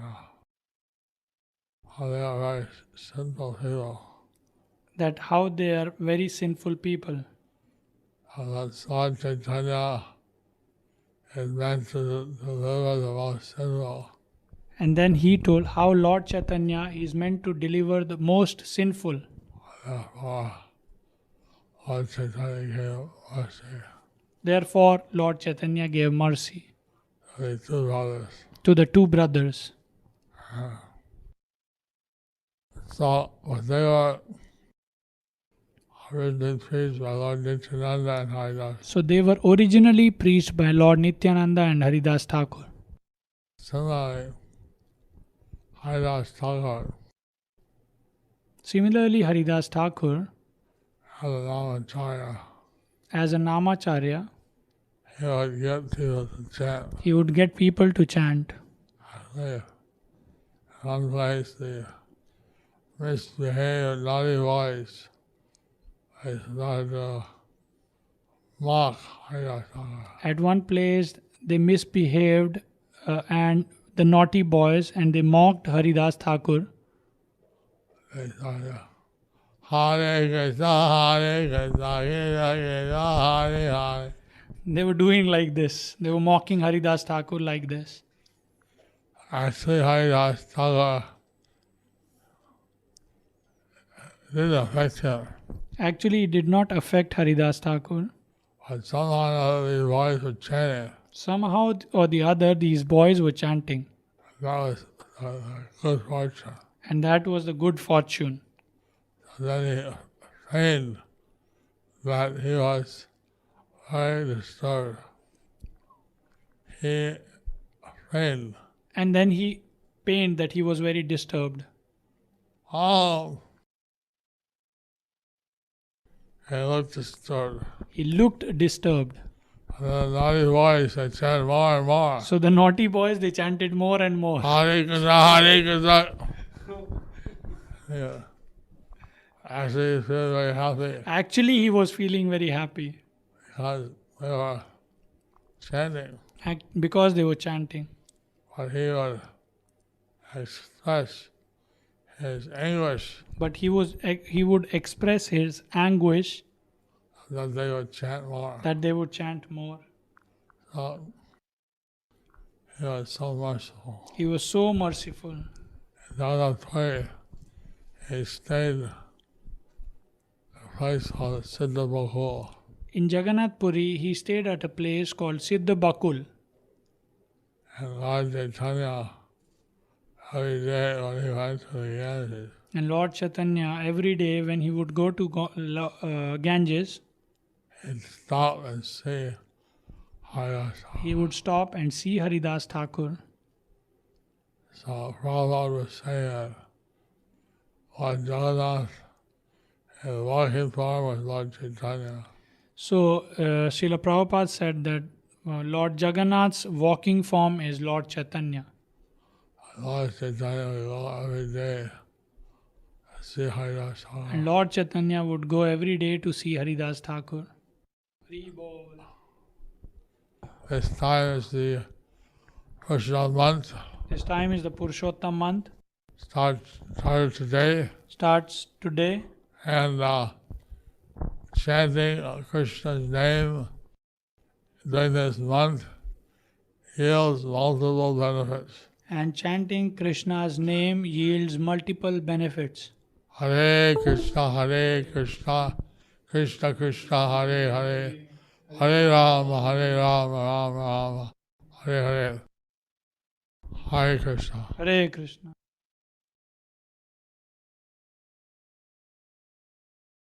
Hare Krishna, His Holiness Jayapataka Swami Maharaj Ki Jai. Wow, it's so significant that Maharaj was speaking about Haridas Thakur, since we are in the World Holy Name Festival Week. You know, I just feel like Haridas Thakur should actually be the face of the World Holy Name Festival Week. So yes, it's been a very wonderful festival thus far. As we continue, it gets even more exciting. So from yesterday with Mahatma Prabhu and Harinam, Kirtan with ğᴏʟy Prabhu, you know, today we started with Pancaratna Prabhu, coming to His Holiness Jayapataka Swami. We are now going into some education with Learn and Evolve, a part of the program which will be presented by His Grace Nityananda Prabhu.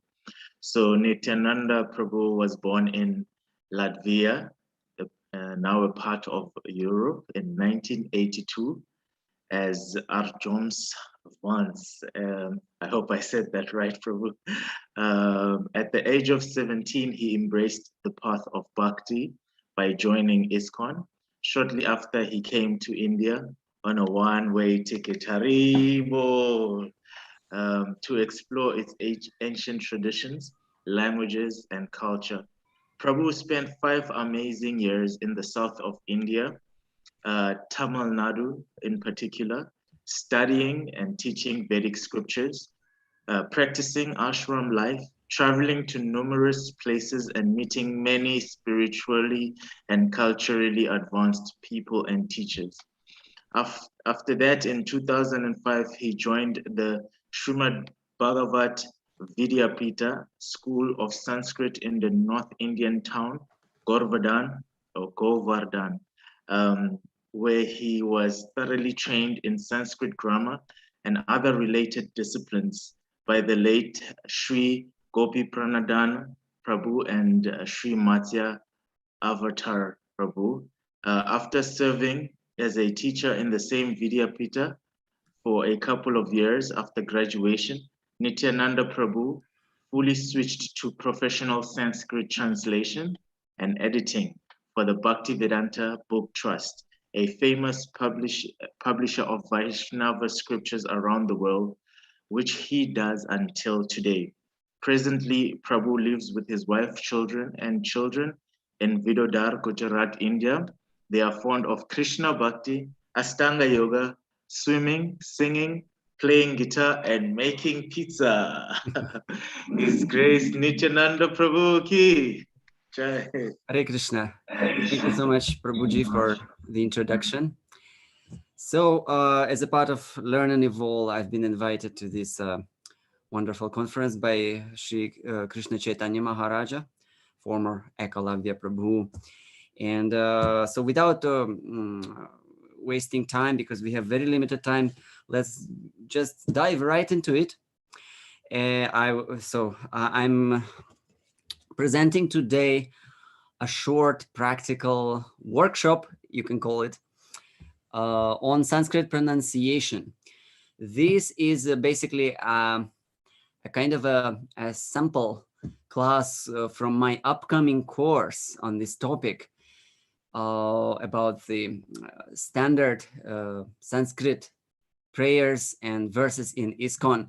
And later I'll tell you more about the course closer to the end of this class. So ISKCON is a worldwide movement, and we have devotees from all the continents, all the ethnic groups, language groups, and so on. So, however, the core of this movement, of course, is in Sanskrit, also in Bengali, but for this presentation, let's focus on the Sanskrit side of the movement. Bhagavad Gita, Srimad Bhagavatam, Upanishads, Vedic scriptures, Mahabharata, Ramayana, and so on. And of course, numerous verses, shlokas, and glorifications, stotras composed by the predecessor acharyas. So this constitutes the core of the Krishna consciousness foundation, in scriptural foundation. And of course, coming from various language backgrounds, devotees do bring their own traits of pronouncing things in their own way, which is quite understandable. There's nothing to feel shy and shameful about. It's just very natural. So, however, let's say, as a part of culturally enriching Krishna conscious movement, ISKCON, by making devotees a little bit more aware of the pronunciation subtleties of Sanskrit.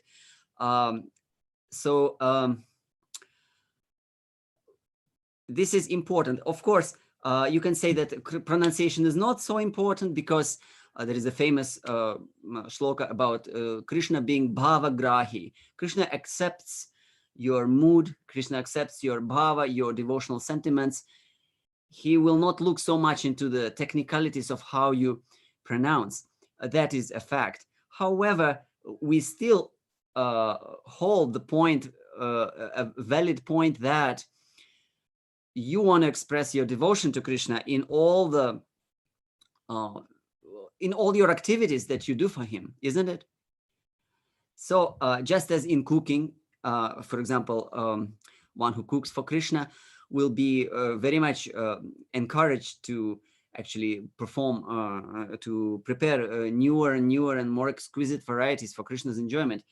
In the same way, devotees who have the inclination for languages and just in general, the devotees can also take up this Sanskrit pronunciation and gradually refining it as they go years and years in their Krishna conscious life for Krishna's pleasure. So it's not done with a view as to make yourself sound more impressive, or impress the crowd, impress the devotees around, and look a little bit more learned. And that is all, of course, we don't consider it.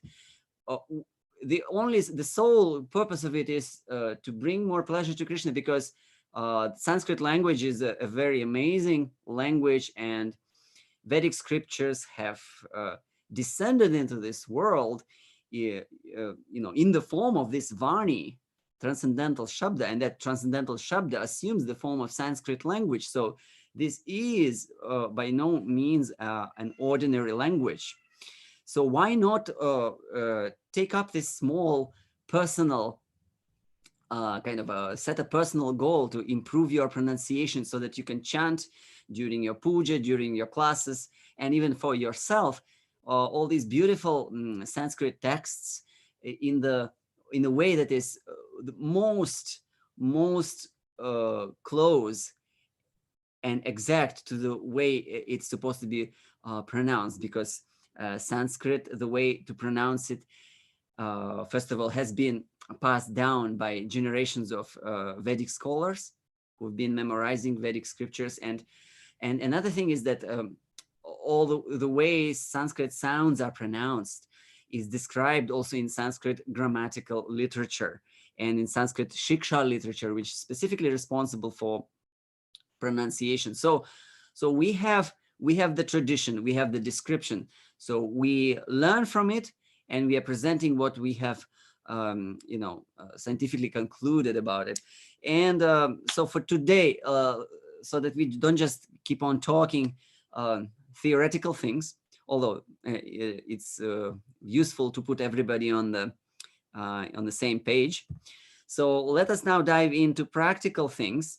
And there are, I wanted to just summarize succinctly Sanskrit pronunciation, three most important groups of sounds that you should know in order for your Sanskrit pronunciation to shine. So what are those three rules that you need to know? I mean, pronunciation is a whole thing. I have a course, several hour course, and then I'll tell you later about it. But now, in a nutshell, so this is. Let me share with you my screen. One second. I need some permission for Zoom to share the screen. You have a co-host rights, Prabhu. What? Sorry? A co-host. So please go ahead. Yeah. Okay. So can I share it now? Yes, please. Oh, okay. Sharing. Yeah. Thank you. Here it is. Okay, so correct pronunciation. Are you able to see the screen, everybody? There is a slide.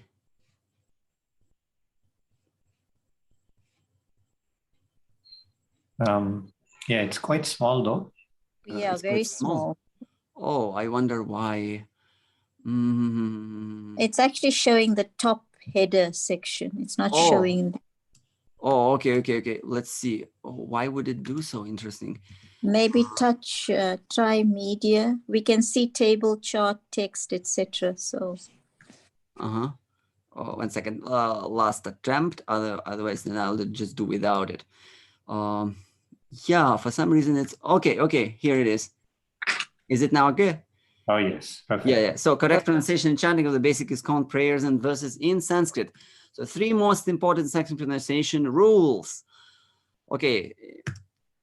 1, long versus short. Okay. 2, aspirated. 3, cerebral or retroflex.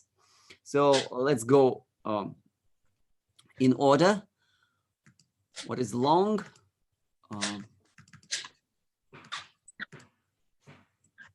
Long versus short. So this is about vowels, okay? And it's a pretty famous thing, well-known fact that Sanskrit has long and short vowels. And the vowels that are marked with the line above in transliteration, here we will not discuss Devanagari script and so on, are long. Plus, we should always remember that A and O, which are pronounced not like A, but A without gliding into I. So it's A, not A.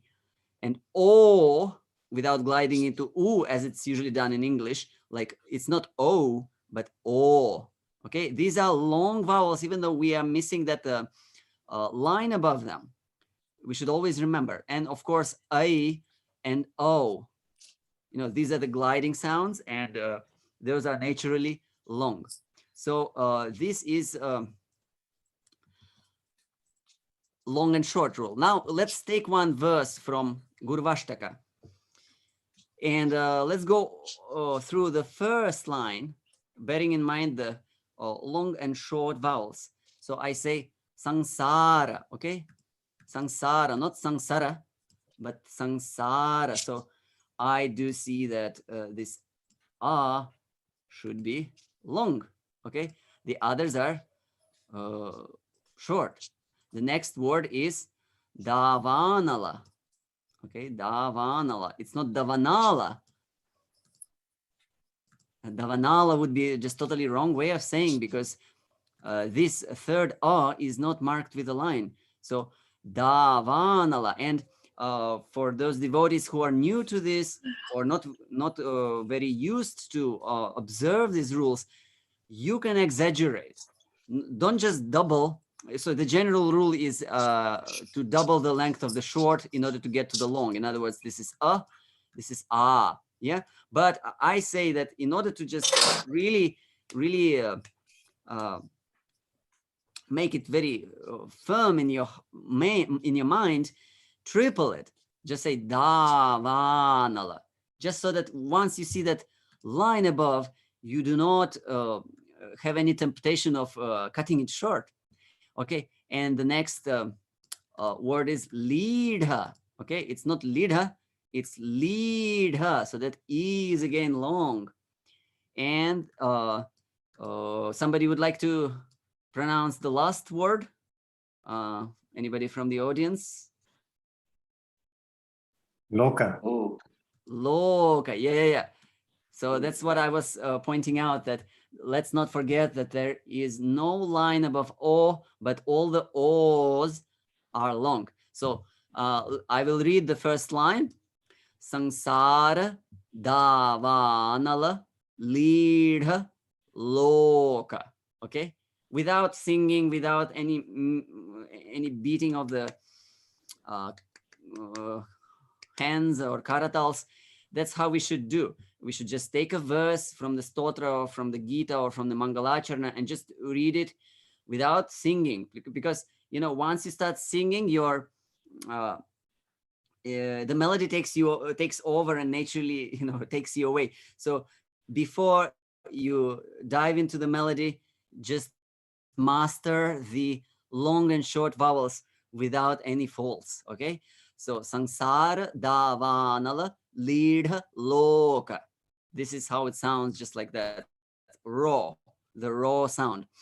Okay, so let's go back to our 3 rules, and rule number 3 was aspirated, which is related to the consonants specifically. Yeah, the consonants, those all hard sounds when we use the tongue to block the airflow.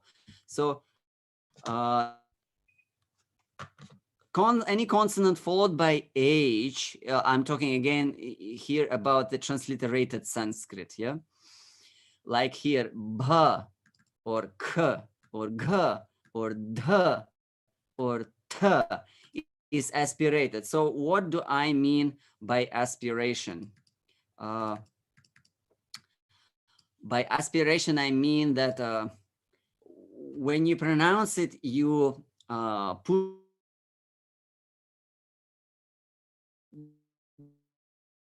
do it in the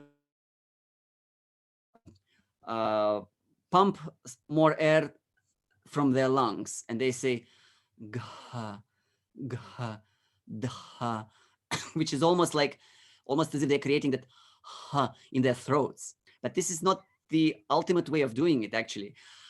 The ultimate way of producing these aspirated sounds comes from the stomach, from down there.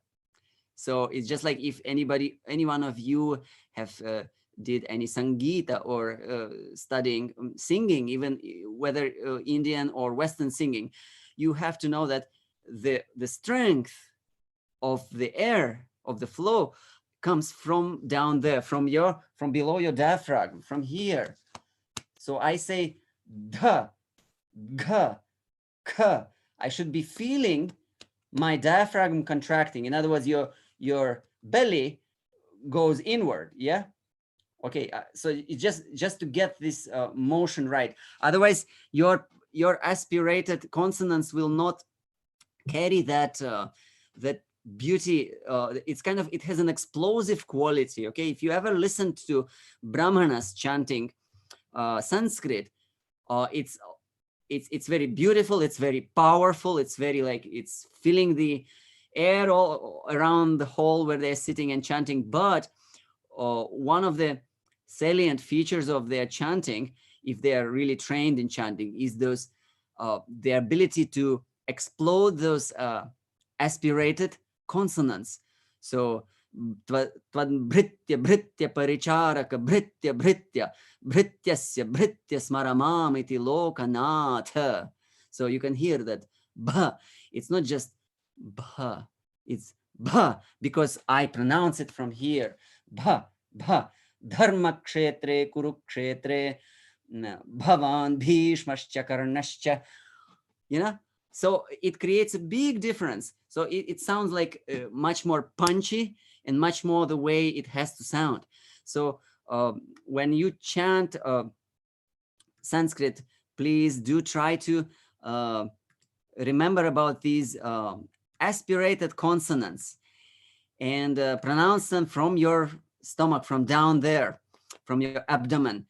Don't be afraid of exaggerating it, especially when you are learning. So say it's like dharma, dharma, and your stomach should go right in, dharma, or bhakti, bhagavan, Bhagavad Gita, Bhagavatam. So we have so many words that you can, day-to-day words in our ISKCON parlance that you can practice your aspirated consonants. Okay, so now let's go to our Gurvashtaka here again, and we go through the second line.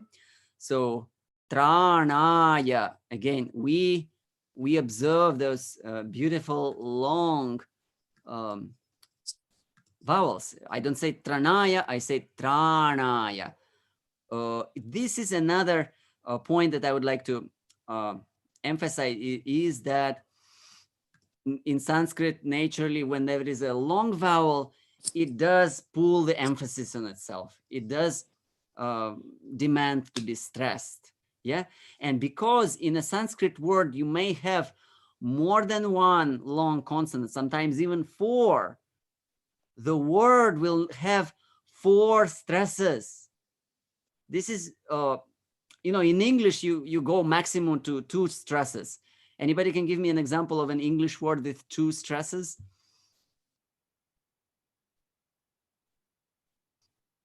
Vowels? No, vowels. You see, vowels, it's ow.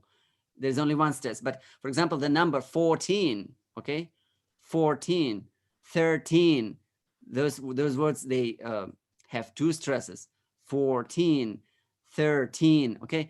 But not more than that. In Sanskrit, you have the word like pranayama, okay? 3 stresses. We used to have, when we speak quickly, we don't bother observing all that. But for example, you're chanting a line from the Gita or Gita Mahatmya, pranayama parayana. So you cannot say pranayama parayana. It's pranayama, dum, dum, dum. 3 times stress, yeah, naturally, because of the length. So in the same way, I say here, tranaya, not just tranaya, but tranaya. And the next word is karunya, not karunya. In different languages, there are different traits. Some languages, like English, there is a tendency to stress mostly the second syllable in words. So we have devotees sometimes saying radhika or karuna instead of karuna. So anyway, I'm just giving you an illustration of how we bring our language backgrounds into Sanskrit. So here we have karunya. So tranaya, karunya. And we were discussing aspirated. And here it comes. Ghana ghanatvam. So we see here one instance of it and another instance of it. Yeah. In transliteration, they're all followed by H. But as I mentioned, this H is not the H that you are pronouncing from your chest or from your throat. It's the extra gush of air that should come from below, from your abdominal area. So we have here ghana ghanatvam, ghana ghanatvam. And imagine one thing. Imagine you are doing Kapalabhati Pranayama. You know that one, when you sit and exhale very aggressively. Yeah. So just do the Kapalabhati on this word. Ghana Ghanatvam. Do you hear me? Ghana Ghanatvam. Or if you're not familiar with the pranayama or with the Kapalabhati Pranayama, you can just imagine yourself coughing. It's just the most common activity we all do time to time. So when you cough, you activate those abdominal, you activate the diaphragm, it contracts. I do contract my belly. So whenever you see that H after any consonant in transliterated Sanskrit, you cough. So Ghana Ghanatvam. Ghana Ghanatvam. You can try behind your screens now. So Tranaya Karunya Ghana Ghanatvam. That would be the ideal way of pronouncing it. Of course, when you sing, you might not enunciate it in such a very clear way. You might soften it a bit. But the fact remains that when you chant, you do increase that outgoing air. And let's go back to our third point, which was, what was that? Oh, yeah, cerebral. So point number 3, cerebral or retroflex. So these are the consonants with a dot below them, like we have t, d, n, and also the aspirated versions of them, like t or d. So remember these words, cerebral, or especially this one I like, retroflex. Of course, they all have their terminology, their names in Sanskrit, but I just don't want to throw it all on you and make it a little bit more generic and easy to digest. So retroflex is a word that is actually revealing the way to pronounce them. So whenever you see the dot below consonant, what means retro? Retro. You say, oh, retro in terms of fashion. Okay, this is a retro. That is a retro car, which means this is very from the previous age. You know, you see sometimes car from 1960s, 1940s. You say it's a retro car. So retro means from Latin backward. Okay, not in a wrong way, but just directional way. So retro. So your tongue goes back, and this bending of it back, it's flex. You say somebody's flexible means they can bend themselves, both literally or figuratively. So bending backward, retroflex. This is the meaning of it. So it's a whole group of sounds in Sanskrit. So when I see the sound t written and the t with the dot below, so this one with the dot, I need to flex my tongue backward, and the sound will be slightly different. It's not just t, it's t, t. It's a slightly softened sound, and it comes when you bend your tongue and press it on the hard palate, which is kind of the, so imagine this is your teeth, okay? Tips of my fingers are your teeth. Here is the tongue, and yeah, like this. So this is the teeth, okay? And here's my tongue. And I bend my tongue backward and slightly press it to the area right above the upper teeth, okay? So you can do that exercise.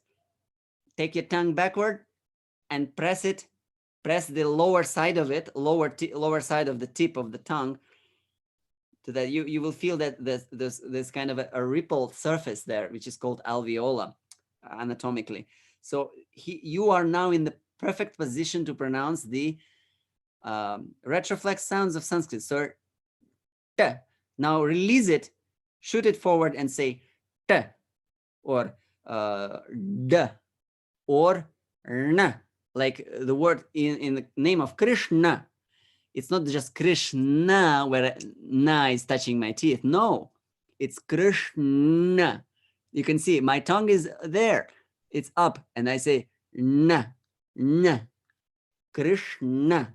So my tongue bends krish, and then I press it to that area above my upper teeth and I shoot it forward with na, Krishna, na, instead of na, na.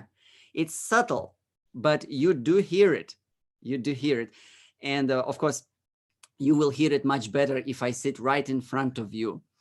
You will hear a very clear difference. Now, how much this microphone is able to convey, I'm not sure, but in good recordings, good quality recordings, and face-to-face, you will hear this difference very well.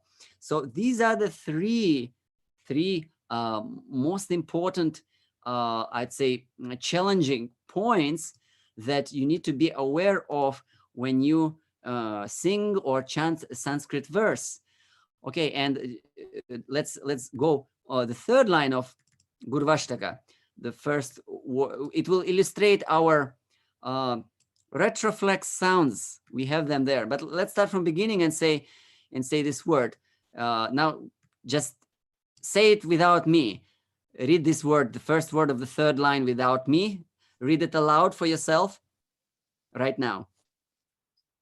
Okay, so now I will say it and you mark whether you were saying it the way I say or not. The word is praptasya. Praptasya. Yeah. Many attempted to say it like praptasya, but no, praptasya. We have one long vowel here and it will naturally attract the stress we make while pronouncing it. So praptasya. Now let's go to the kalyana. And here we have our retroflex, and I'll make it like this, slightly italic, tilted, okay? So kalyana, and not just kalyana, where you touch your teeth with your tongue, but kalyana. Your tongue descends from your upper teeth. Kalyana. Next word. You can read it. Just try it. Just read it for yourself right now, and I will read it after you. So the word is gunarnavasya. Gunarnavasya. Your tongue has to bend twice. It's quite an exercise if you are not habituated to do it, but it's quite fun to do when you do it regularly, when you're already accustomed to the right pronunciation. So here is the line, the challenging line for the retroflex sounds. Kalyana gunarnavasya. So we have three of those erna, erna, erna. Instead of na, na, na, we say erna, erna, erna. So praptasya kalyana gunarnavasya. And we are not done yet. So here is another word. Now please say it. Please say it for yourself. I'll give you 2 seconds. The first word of the fourth line. So now I say it, vande. Okay, not vande, but vande. We all remember that A was also one of those long vowels, which does not need the line above because there are no short variants of A in Sanskrit.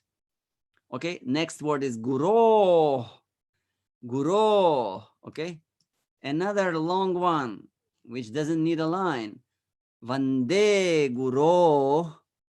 This one, just pronounce it for time being as you just silently let the air out. Guro.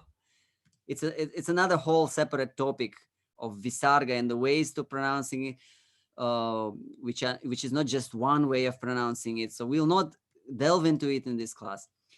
And Shri, naturally, here we have a line. So we say Shri, Vande, Guru, Shri. You can all repeat after me as I say every word.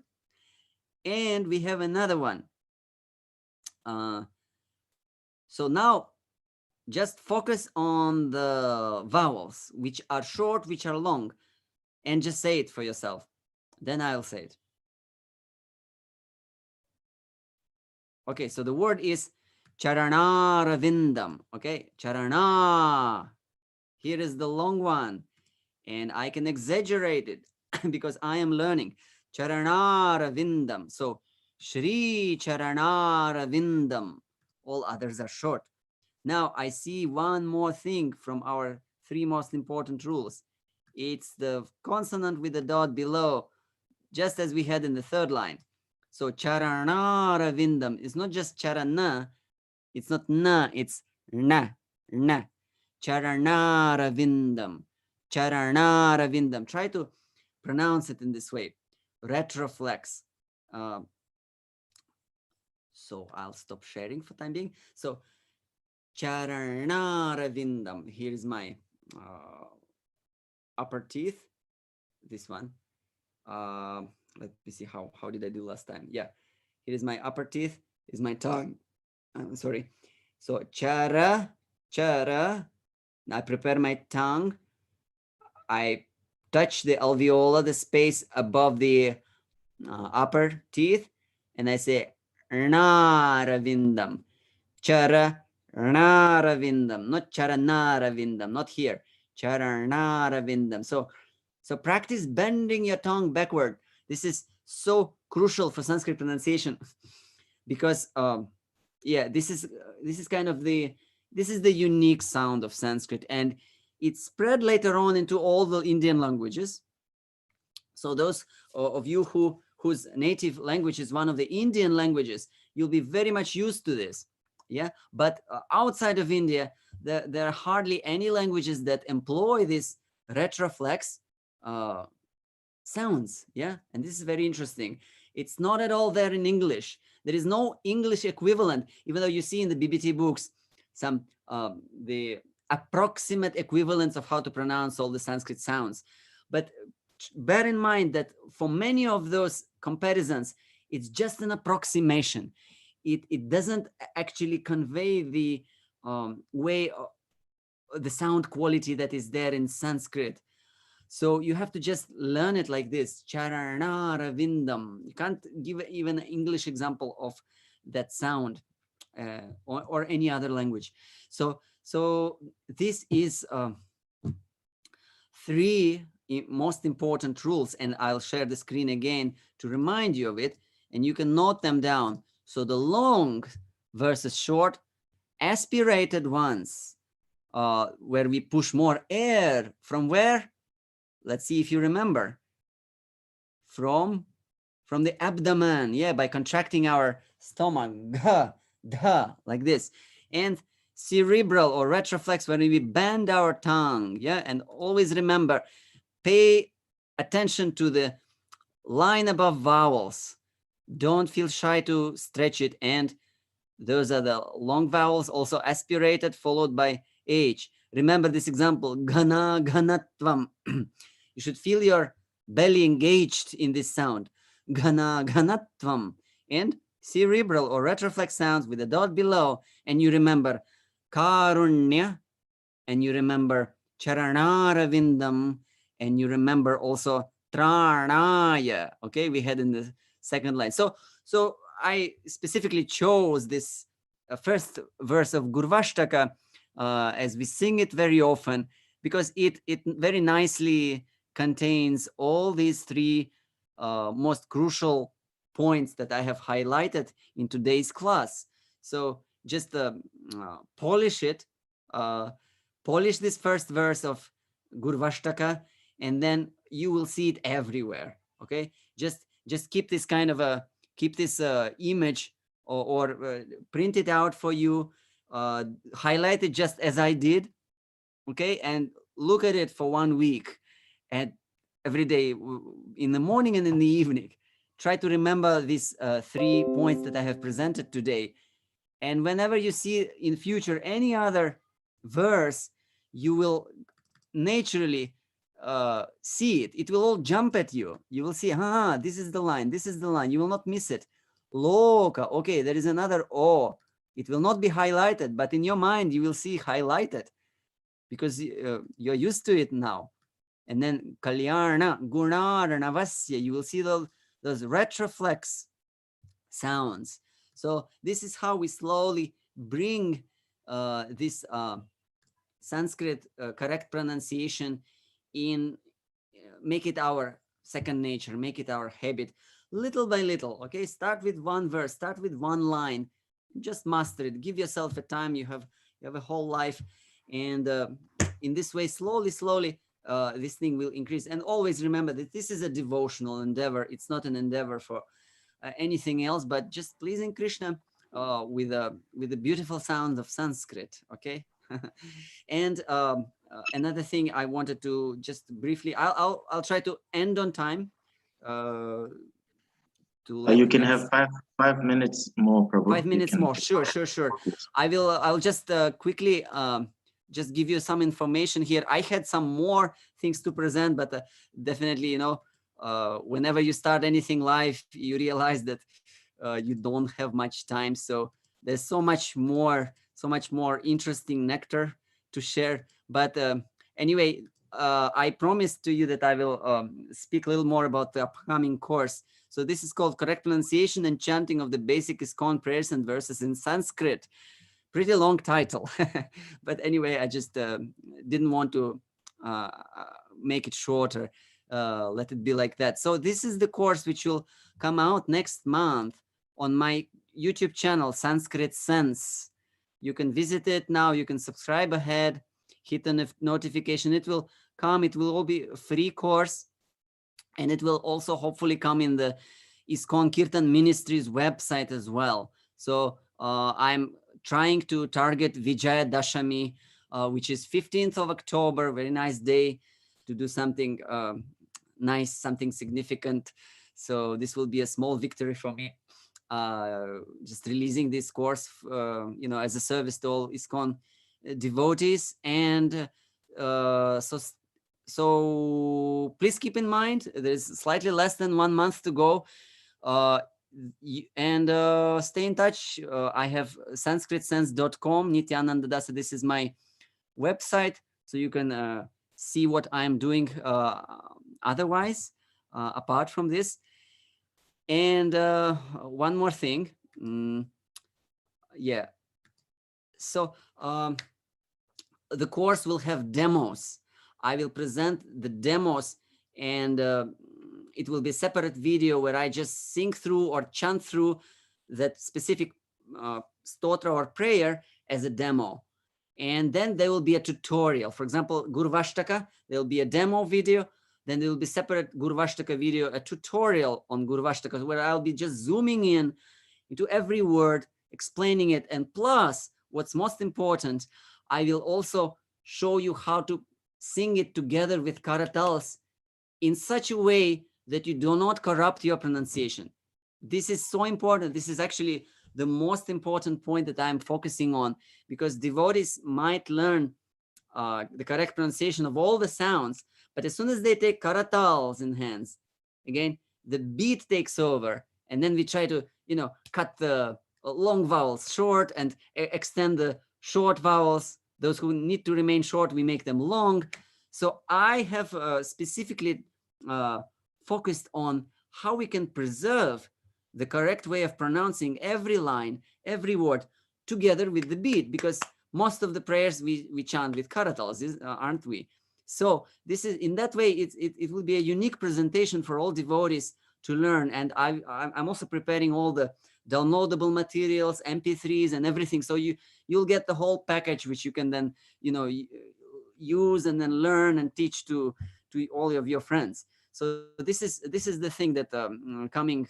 So I hope you're looking forward to that. October 15th on ISKCON Kirtan Ministry website. Hopefully we'll manage, and definitely on my YouTube channel, Sanskrit Sense. So we have a few more minutes. If anybody has any questions, I'll be very happy to answer on Sanskrit, on pronunciation, on chanting. Yeah, Govinda Charan Prabhu, please. Hey, thank you so much, Nityananda Prabhu. This was a fabulous session. Although really brief, and you touched upon some very important aspects. Got me really excited. Thank you for that. Thank you. I would request you, if possible, maybe you did, and I didn't catch it.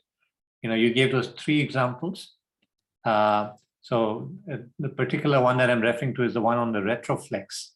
Okay. Right? So there were a few alphabets written. Could you just pronounce them for me? Yeah. So I will just share the screen back quickly. Sure. Let's see. Okay, here we have a Retroflex.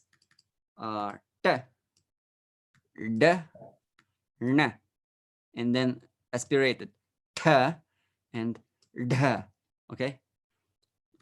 So these were the examples. You have it one. You have one even in the first verse of Gurvashtaka. ɪṛᴛᴏ. Yes. ɪṛᴛᴏ loka. It's not just lidha, dha. It's not dha. It's dha. Yeah. Your tongue has to bend. So this is a very nice verse. Actually, it exemplifies so many things. If you minutely go through it. Absolutely. Yeah. So this okay. Thank you, Prabhu. And Thank you. Yashraj has a question. Please, you unmute yourself, please. And Hare Krishna, Prabhuji. Dandavat Pranam. I have a question that in that the last line of the stanza you had shown, Vande Guru Shri Charanar Vindam. In that, I have a doubt that the ch sound that is pronounced, is there no supplement for C to be pronounced as ch? Like there might be CH, we pronounce CH as ch, but here I saw that C is alone pronounced as ch. yeah. So this is the, it's just particular to transliterated Sanskrit. Whenever you see C alone, it will be only pronounced as ch. And when you will see CH, like in the word chatra, umbrella, chatra. So that ch, you will have to push more air, because you remember the H after every consonant signifies more air. So in Sanskrit, you have both ch and you have cha.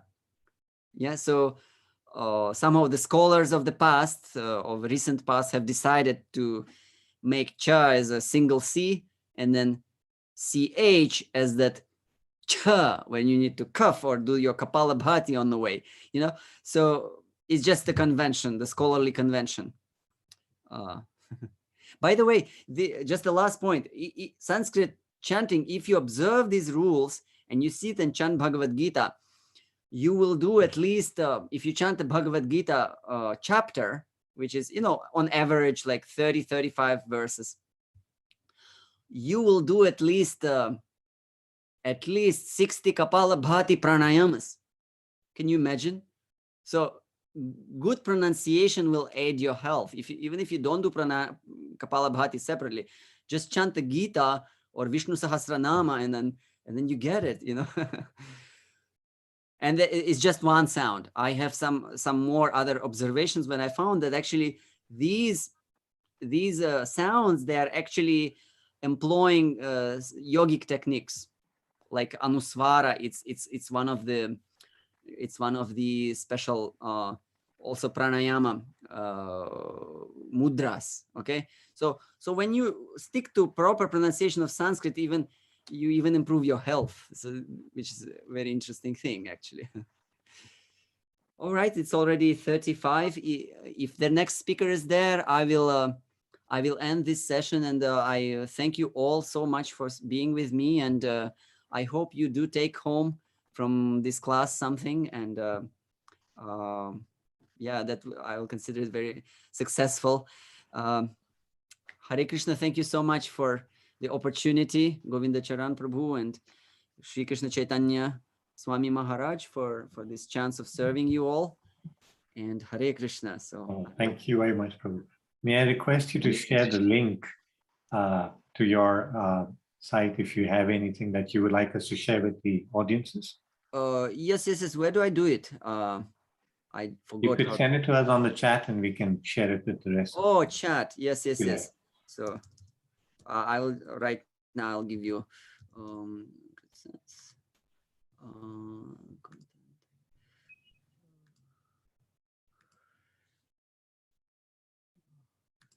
Just a second. I will. Sure. Thank you. Here is my. I would be interested to know how, when one is singing and then still yet maintaining this, the pronunciations. Yeah. Because more often than not, we tend to, as you mentioned, shorten or extend. And one more, just a second. Sanskrit Sando. So this is another one. This is the website. Yeah, it's. I found it listening to the recordings of various traditional singing, even in India, like Madhva Sampradaya or Vallabha Sampradaya. When they sing their Sanskrit stotras, I noticed they still, even though it's with tala, with the beat, and they have not just 1, 2, 3 or 1, 2, but they use 5, they use 7, they use so many talas, but they never compromise on the structure of the Sanskrit line. Okay, there are syllables, there are types of syllables. It's all arranged in such a way that the Sanskrit is not compromised. So I thought, this is a unique thing. It has to be conveyed to all these ISKCON devotees so that devotees can also start implementing it. And we also sound exact and authentic, and even from that point of view, from the traditional point of view, like that. Hare Krishna. I wanted to ask, Prabhu, if I still have a little bit of time. Do you think we as ISKCON will ever get to that point? Because mostly our movement is based on preaching, and so we're bringing on new devotees and people into the movement frequently. And whereas, the devotees who are preaching haven't gotten to that level yet. And then the devotees who are coming in are being taught by devotees who are not yet at that level. Yeah. So you think we'll ever get to that level? And what are your advices for us to try to get there quicker? Well, definitely there will never be an ideal situation where everybody, I don't think even in the past, even in India, there was an ideal situation where all the residents of Bharatavarsha would pronounce Sanskrit correctly. There were always like regional influences, Bengali influence, Tamil influence, and when you get to know it, you can always hear it. This is a Tamil Pandit chanting. Okay, this is somebody from Gujarat chanting. Okay, you can start.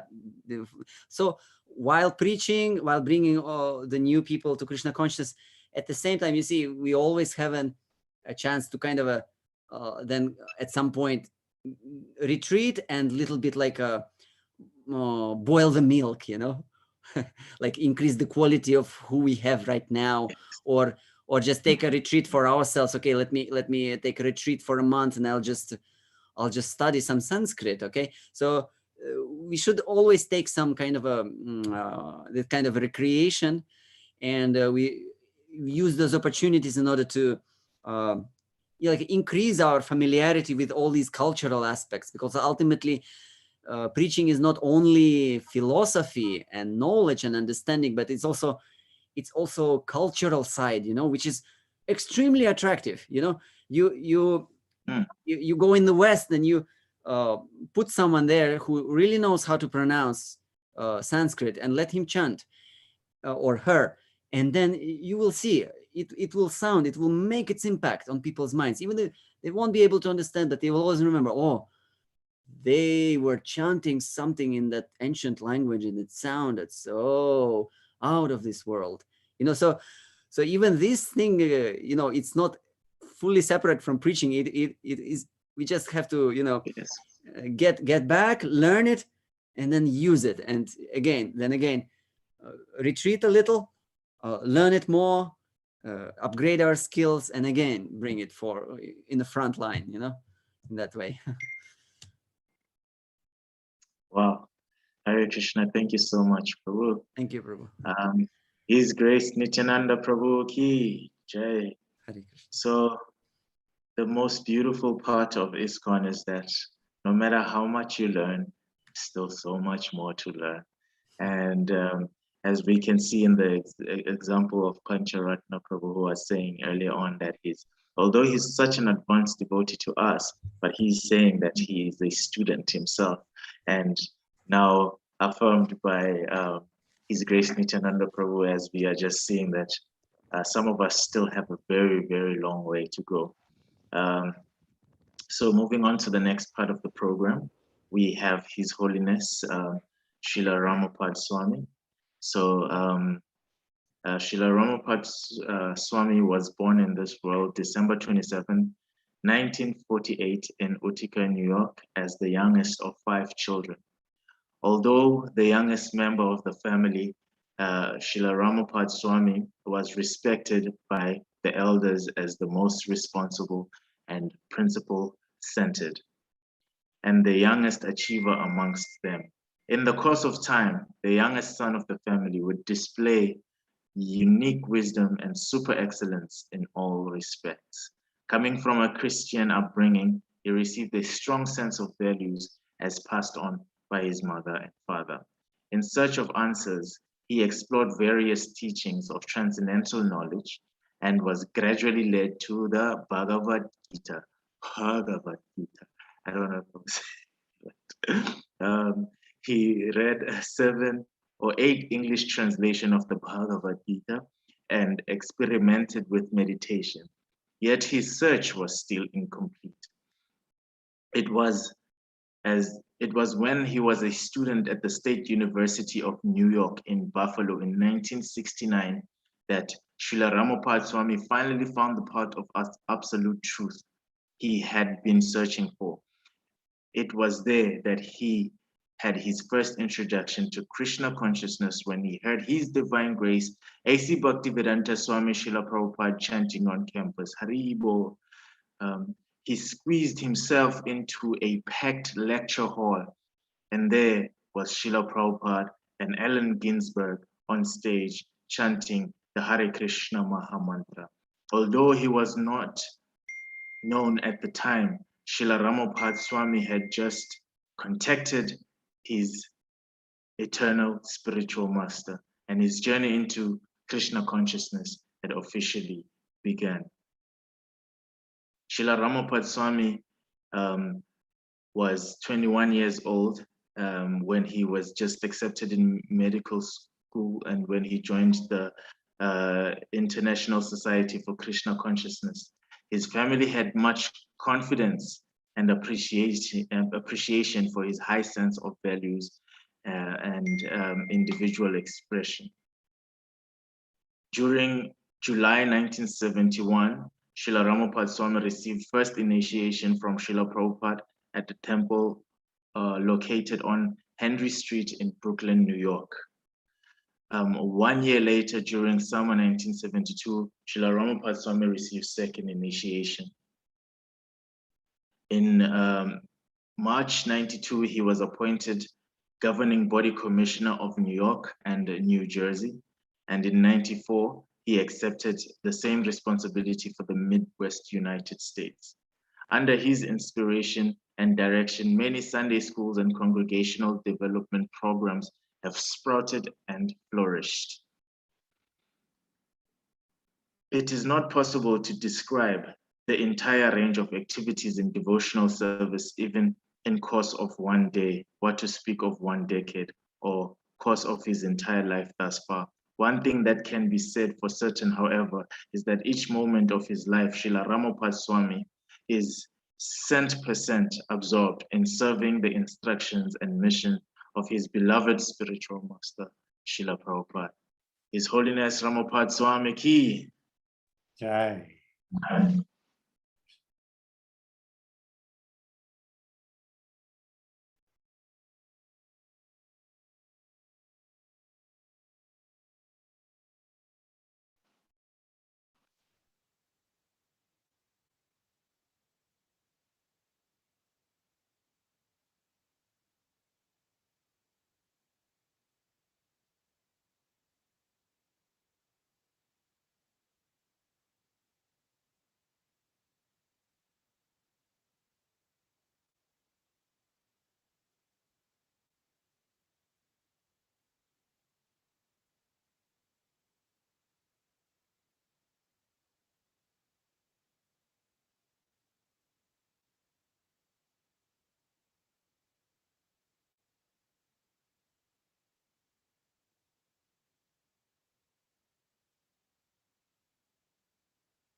Looks like we have some difficulties in audio, so we'll fix it and broadcast it again. Sure, thank you, Prabhu. And in the meantime, I would just like to kindly please send a request to all of the viewers and audience to kindly please switch on your video. It is a very wonderful festival that we are having. This is also one of Srila Prabhupada's gifts to us. I can imagine that it is very difficult for anybody to give a gift to someone years after they've left the planet.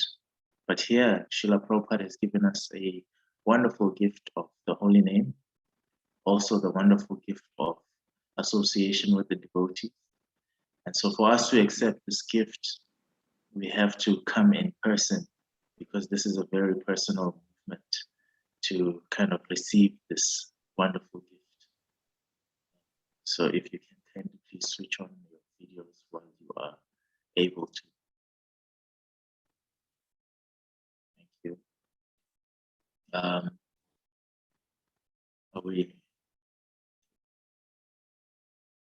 It's nice to see that how instantly you implemented what Nityananda Prabhu taught us today on the Bhagavad Gita.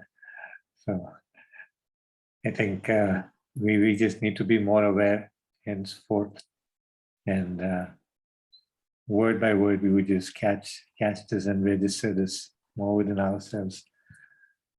So wonderful. Yeah, and yes, I'm really one word at a time. Yeah. And I'm really looking forward to Vijayadashmi, so we can get to have more nectar coming on this subject matter.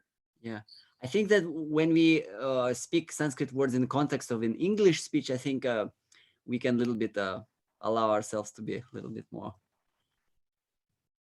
less strict. Right. Sure.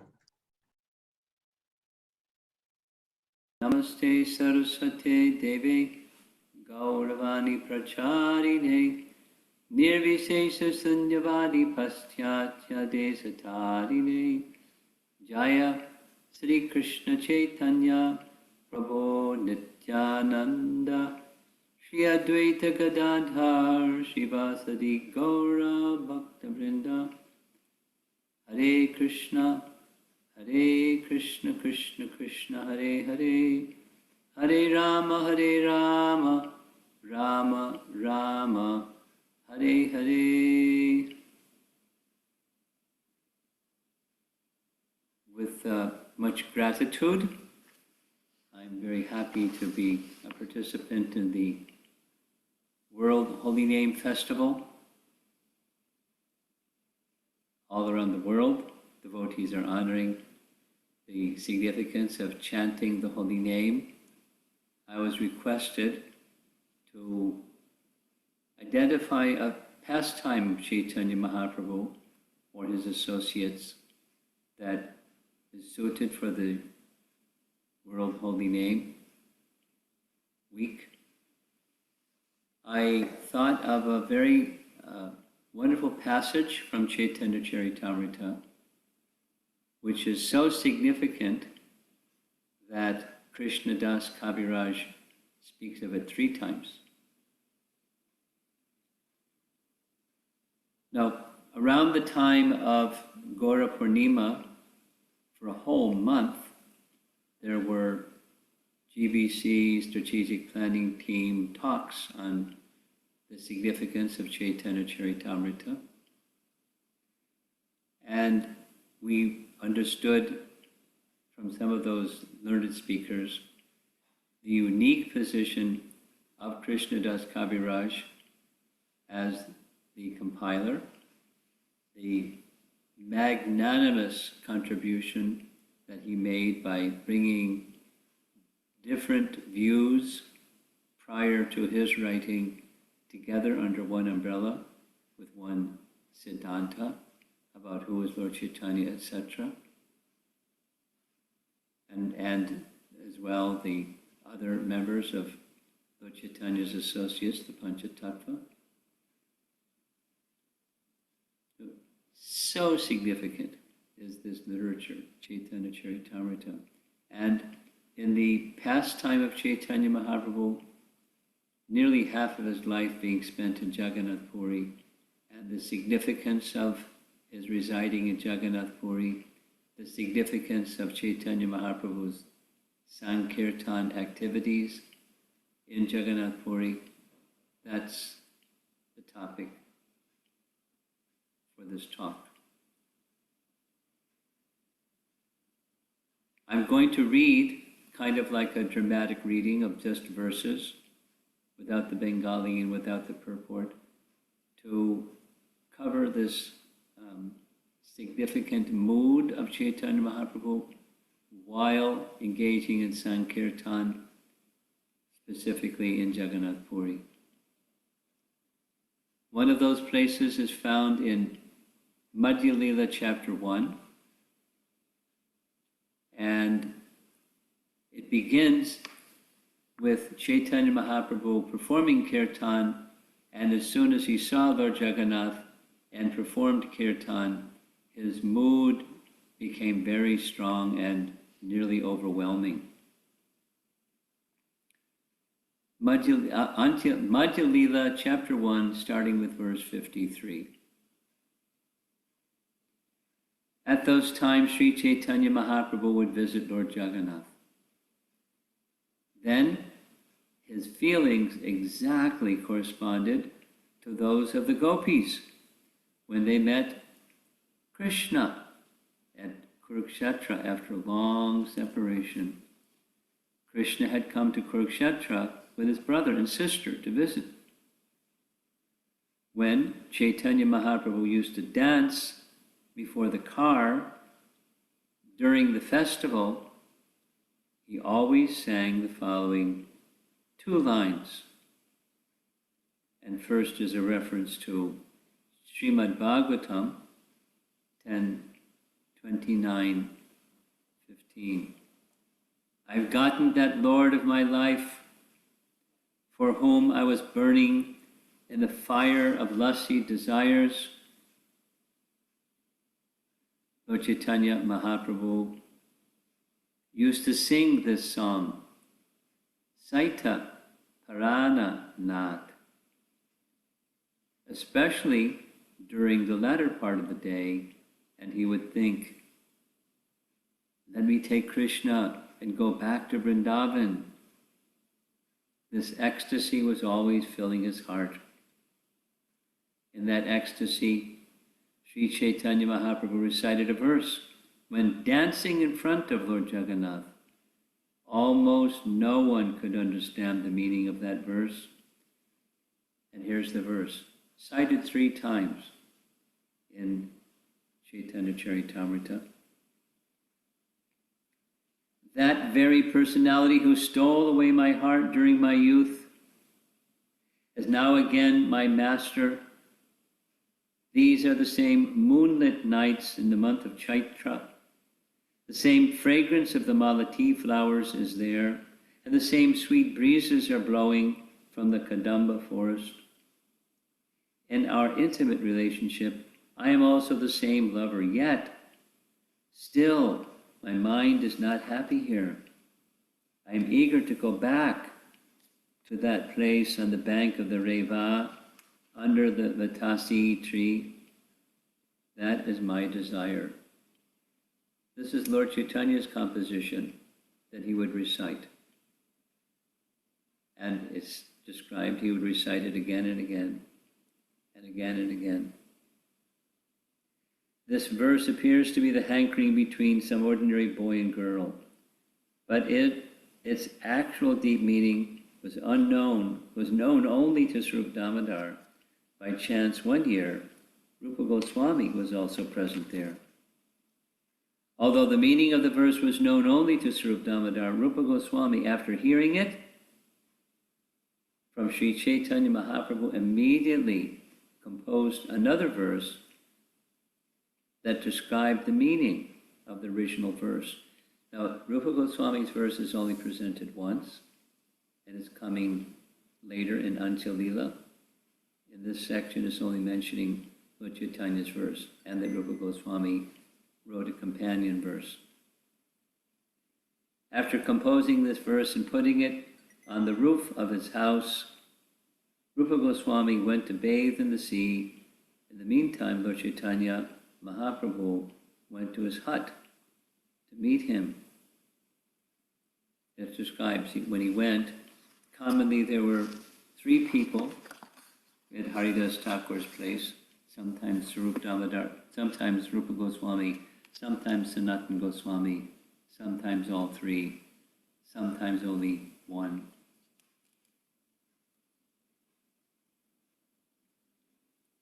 To avoid turmoil, 3 great personalities, Haridas Thakur, Srila Rupa Goswami, and Srila Sanatana Goswami, did not enter the temple of Jagannath.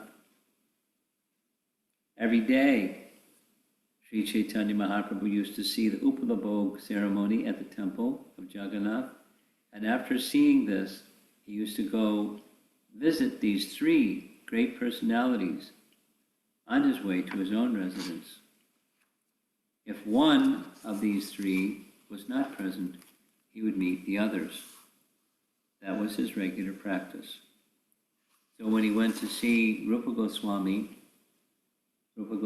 had gone to do his midday duties, but he saw stuck in the roof of his thatched hut a leaf with Rupa Goswami's handwriting. He read it. After reading the verse, Mahaprabhu went into an ecstatic mood. While he was in that state, Rupa Goswami came and immediately fell down on the floor like a rod. When Rupa Goswami fell down like a rod, Sri Chaitanya Mahaprabhu got up and gave him a slap. Then, taking him on his lap, he began to speak. "No one knows the purport of my verse. How could you understand my intention?" Saying this, Lord Chaitanya bestowed various benedictions upon Rupa Goswami, and, taking the verse, he later showed it to Sarup Damodar Goswami. Having shown the verse to Sarup Damodar with great wonder, Chaitanya Mahaprabhu asked him how Rupa Goswami could understand the intention of his mind. And we all know the answer. Sarup Damodar replied, "If Rupa Goswami can understand your mind and intentions, he must have your Lordship's special benediction." The Lord said, "I was so pleased with Rupa Goswami that I embraced him and bestowed upon him all necessary potencies for preaching the bhakti cult. I accept Srila Rupa Goswami as quite fit to understand the confidential mellows of devotional service, and I recommend that you explain devotional service to him further." And he ends this section. I shall describe all these incidents elaborately later on. Now, I have only given a brief reference. So, Madhya Lila Chapter 1 is exactly that. It's a brief reference to coming attractions. And in Madhya Lila Chapter 13, there is an elaborate description, which we're going to hear. And again, this is so significant. Rupa Goswami, Krishna Das Kaviraj writes about it again in Untitled Lila Chapter 1. Starting with text 72. During the Rath Yatra ceremony, Rupa Goswami saw Lord Jagannath. He also saw Lord Chaitanya Mahaprabhu dancing and chanting in front of the Rath. When Rupa Goswami heard a verse uttered by Sri Chaitanya Mahaprabhu during the ceremony, he immediately composed another verse dealing with the same subject. I have already described all these incidents, but I still wish to add briefly something more. So So the something more as he gives Rupa Goswami's verse. Generally, Sri Chaitanya Mahaprabhu recited a verse while dancing and chanting before the Rath. But no one knew why he was reciting that particular verse. Only Swarup Damodar Goswami knew the purpose for which the Lord recited that verse. According to the Lord's attitude, he used to quote other verses to enable the Lord to relish mellows. Rupa Goswami, however, could understand the intention of the Lord, and thus he composed another verse that appealed to Sri Chaitanya Mahaprabhu. So this is Lord Chaitanya's verse again. That very personality who stole my heart during my youth is now again my master. These are the same moonlit nights in the month of Chaitra. The same fragrance of Malati flowers is there, and the same sweet breezes blowing from the Kadamba forest. In our intimate relationship, I'm also the same lover, yet still my mind is not happy here. I'm eager to go back to that place on the bank of the Reva, under the Vaiyasaki tree. That is my desire. So that's Chaitanya Mahaprabhu's verse. And here's Rupa Goswami's verse, found in Padyavali. There are subsequent Padyavali verses. This is 387. My dear friend, Rupa Goswami's writing, now I have met my very old and dear friend Krishna on this field of Kurukshetra. I am the same Radharani, and now we are meeting together. It is very pleasant, but I would still like to go to the bank of the Yamuna, beneath the trees of the forest there. I wish to hear the vibration of a sweet flute playing the fifth note within that forest of Vrindavan. Then again, writing the verse on a leaf, putting the leaf in the thatched roof of his hut, going to do his midday duties, Lord Chaitanya came. After reading the verse, Lord Chaitanya was overwhelmed by ecstatic love. The Lord slapped him mildly in love and spoke as follows. My heart is very confidential. How did you know my mind in this way? After saying this, he firmly embraced Rupa Goswami. Lord Chaitanya took that verse and showed it to Swarup Damodar for him to examine. Then the Lord questioned Swarup Damodar, how did Rupa Goswami understand my heart? The Lord asked. Swarup Damodar replied, I can understand that you have already bestowed your causeless mercy upon him. No one could otherwise understand this meaning. I can therefore guess that previously you bestowed upon him your causeless mercy. Sri Chaitanya Mahaprabhu replied, Rupa Goswami met me at Prayag. Knowing him to be a suitable person, I naturally bestowed my mercy upon him. I thereupon also bestowed upon him my transcendental potency. Now you also should give him instructions, in particular instruct him in transcendental mellows. So the Antya-lila edition is Rupa Goswami's verse, the companion verse. I'll read it again, it's nice. My dear friend, now I have met my very old and dear friend Krishna on this field of Kurukshetra. I am the same Radharani, and now we are meeting together. It is very pleasant. But I would still like to go to the bank of the Yamuna beneath the trees of the forest there. I wish to hear the vibration of a sweet flute playing the fifth note within that forest of Vrindavan. Now we're to understand that is when we're hearing of Lord Chaitanya's Sankirtan before Lord Jagannath, specific here it's mentioning during Rath Yatra, because that's the mood of bringing Jagannath to Vrindavan. That's what he was feeling, that's what he was seeing, that was his mood, and the verse that he composed conveys that meaning which no one could understand except Srup Damodar and now Rupa Goswami. So I want to read further, some further detail from Madhya Lila chapter 13, where again Lord Chaitanya's verse is presented, and the diving deeply into the details of that mood, Krishna's mood, Radharani's mood. Here we go. Compliments of Krishna Das Kaviraj Goswami.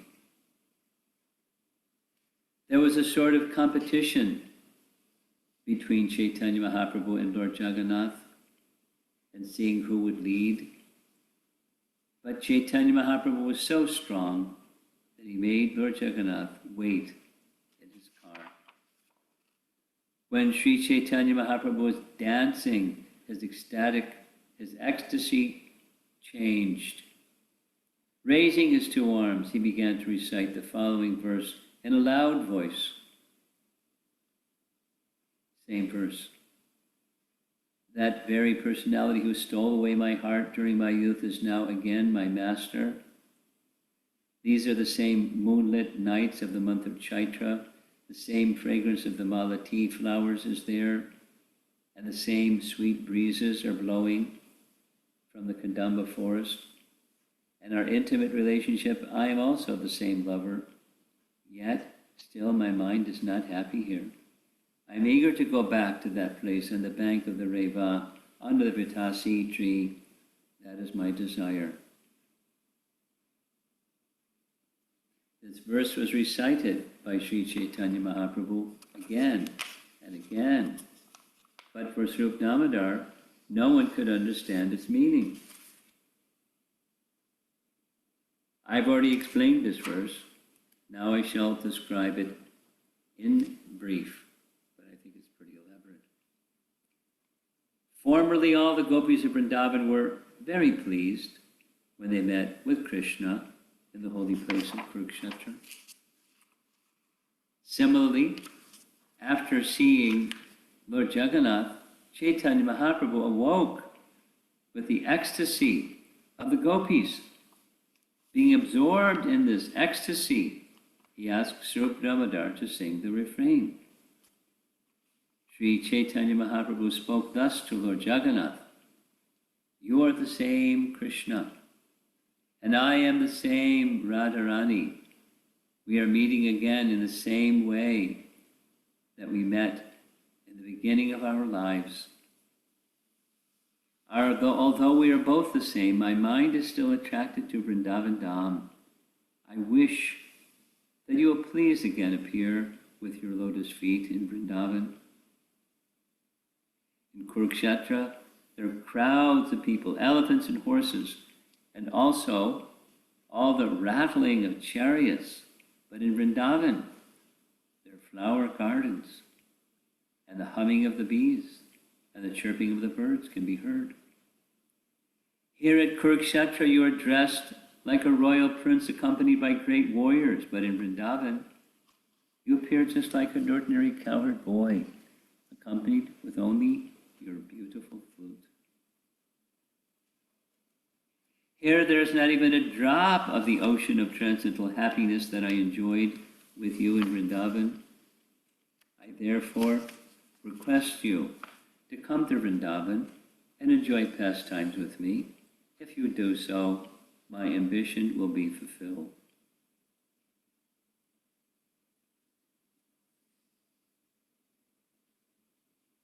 I have already described in brief Srimati Radharani's statement from Srimad Bhagavatam. In that ecstatic mood, Sri Chaitanya Mahaprabhu recited many other verses, but people in general could not understand their meaning. The meaning of those verses was known to Srup Damodar Goswami, but he did not reveal it. However, Srila Rupa Goswami has broadcast the meaning. While dancing, Sri Chaitanya Mahaprabhu began to recite the following verse, which he tasted in the association of Swarup Damodar. And it's a verse from Canto 10, Chapter 82. This is in Kurukshetra. The gopis said, "Dear Lord, whose navel is just like a lotus flower, your lotus feet are the only shelter for those who have fallen into the deep well of material existence. Your feet are worshipped and meditated upon by great mystic yogis and highly learned philosophers. We wish that these lotus feet may also be awakened within our hearts, although we are only ordinary persons engaged in household affairs." Speaking in the mood of Srimati Radharani, Chaitanya Mahaprabhu said, "For most people, the mind and the heart are one. But because my mind is never separated from Vrindavan, I consider my mind and Vrindavan to be one. My mind is already Vrindavan. And since you like Vrindavan, will you please place your lotus feet there? I would deem that your full mercy. My dear Lord, kindly hear my submission. My home is Vrindavan, and I wish your association there, but if I do not get it, then it'll be difficult for me to keep my life. My dear Krishna, when you were staying in Mathura, you sent Uddhava to teach me speculative knowledge in mystic yoga. Now you yourself are speaking the same thing, but my mind doesn't accept it. There is no place in my mind for Gyan Yoga or Dhyan Yoga. Although you know me very well, you are still instructing me in Gyan Yoga and Dhyan Yoga. It is not right for you to do so. I would like to withdraw my consciousness from you and engage it in material activities. But even though I try, I cannot do so. I'm naturally inclined to you only. Your instructions for me to meditate on you are therefore simply ludicrous. In this way, you are killing me. It is not very good for you to think of me as a candidate for your instructions." You see, he's speaking in madness. The gopis are not like the mystic yogis. They will never be satisfied simply by meditating on your lotus feet and imitating the so-called yogis. Teaching the gopis about meditation is another kind of duplicity. When they are instructed to undergo mystic yoga practice, they are not at all satisfied. On the contrary, they become more and more angry with you. Chaitanya Mahaprabhu continued, "The gopis have fallen into the great ocean of separation and are being devoured by the Timingala fish of their ambition to serve you. The gopis are to be delivered from the mouths of this Timingala fish, for they are pure devotees. Since they have no material conception of life, why should they aspire for liberation? The gopis do not want that liberation desired by yogis and gyanis, for they are already liberated from the ocean of material existence. It is amazing that you have forgotten the land of Vrindavan. And how is it that you have forgotten your father, mother, and friends? How have you forgotten Govardhan Hill, the bank of the Jamuna, and the forest where you enjoyed the Rasa Lila dance? Krishna, you are certainly a refined gentleman with all good qualities. You are well-behaved, soft-hearted, and merciful. I know that there is not even a single tinge of fault to be found in you, yet your mind does not even remember the inhabitants of Vrindavan. This is only my misfortune and nothing else. I do not care for my personal unhappiness, but when I see the morose face of Mother Yashoda and the hearts of the inhabitants of Vrindavan breaking Because of you, I wonder whether you want to kill them all, or do you want to enliven them by coming here? Why are you simply keeping them alive in a state of suffering? The inhabitants of Vrindavan do not want you dressed like a prince, nor do they want you to associate with great warriors in a distant country. They cannot leave the land of Vrindavan, and without your presence, they're all dying. What is their condition to be? My dear Krishna, you are the life and soul of Vrindavan Dham. You are especially the life of Nanda Maharaj. You are the only opulence in the land of Vrindavan, and you are very merciful. Please, come and let the residents of Vrindavan live. Kindly keep your lotus feet again in Vrindavan. After hearing Srimati Radharani's statements, Lord Krishna's love for the inhabitants of Vrindavan was evoked, and his body and mind became very much perturbed. After hearing of their love for him, he immediately thought himself to be always indebted to the residents of Vrindavan. Then Krishna began to pacify Srimati Radharani as follows. My dearest Radharani, please hear me. I'm speaking the truth. I cry day and night simply upon remembering all you inhabitants of Vrindavan. No one knows how unhappy this makes me. All the inhabitants of Vrindavan Dham, my mother, father, cowherd, boyfriends, and everything else are like my life and soul. And among all the inhabitants of Vrindavan, the gopis are my very life and soul. And among the gopis, you, Srimati Radharani, are the chief. Therefore, you are the very life of my life.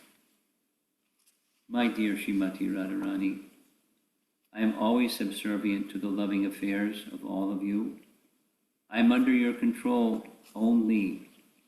My separation from you and residence in distant places have occurred due to my strong misfortune.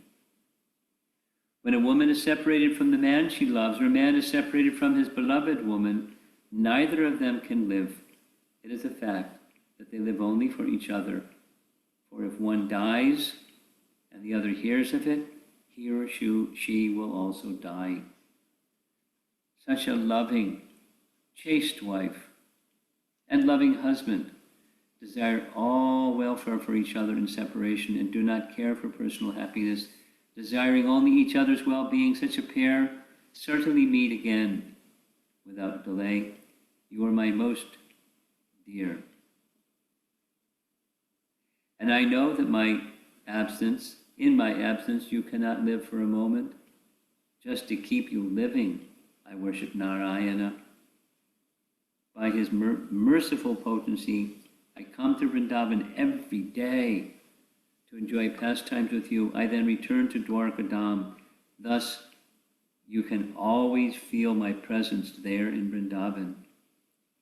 Our love affair is more powerful because of my good fortune in receiving Narayana's grace. This allows me to come there unseen by others. I hope that very soon I will be visible to everyone. Now this is Lord Chaitanya's mood when he's having Sankirtan in Puri. I've already killed all the mischievous demons who are enemies of the Yadu dynasty, and I've also killed Kamsa and his allies, but there are 2 or 4 demons still living. I want to kill them, and after doing so, I will very soon return to Vrindavan. Please know this for certain. I wish to protect the inhabitants of Vrindavan from the attack of my enemies. That is why I remain in my kingdom. Otherwise, I am indifferent to my royal position.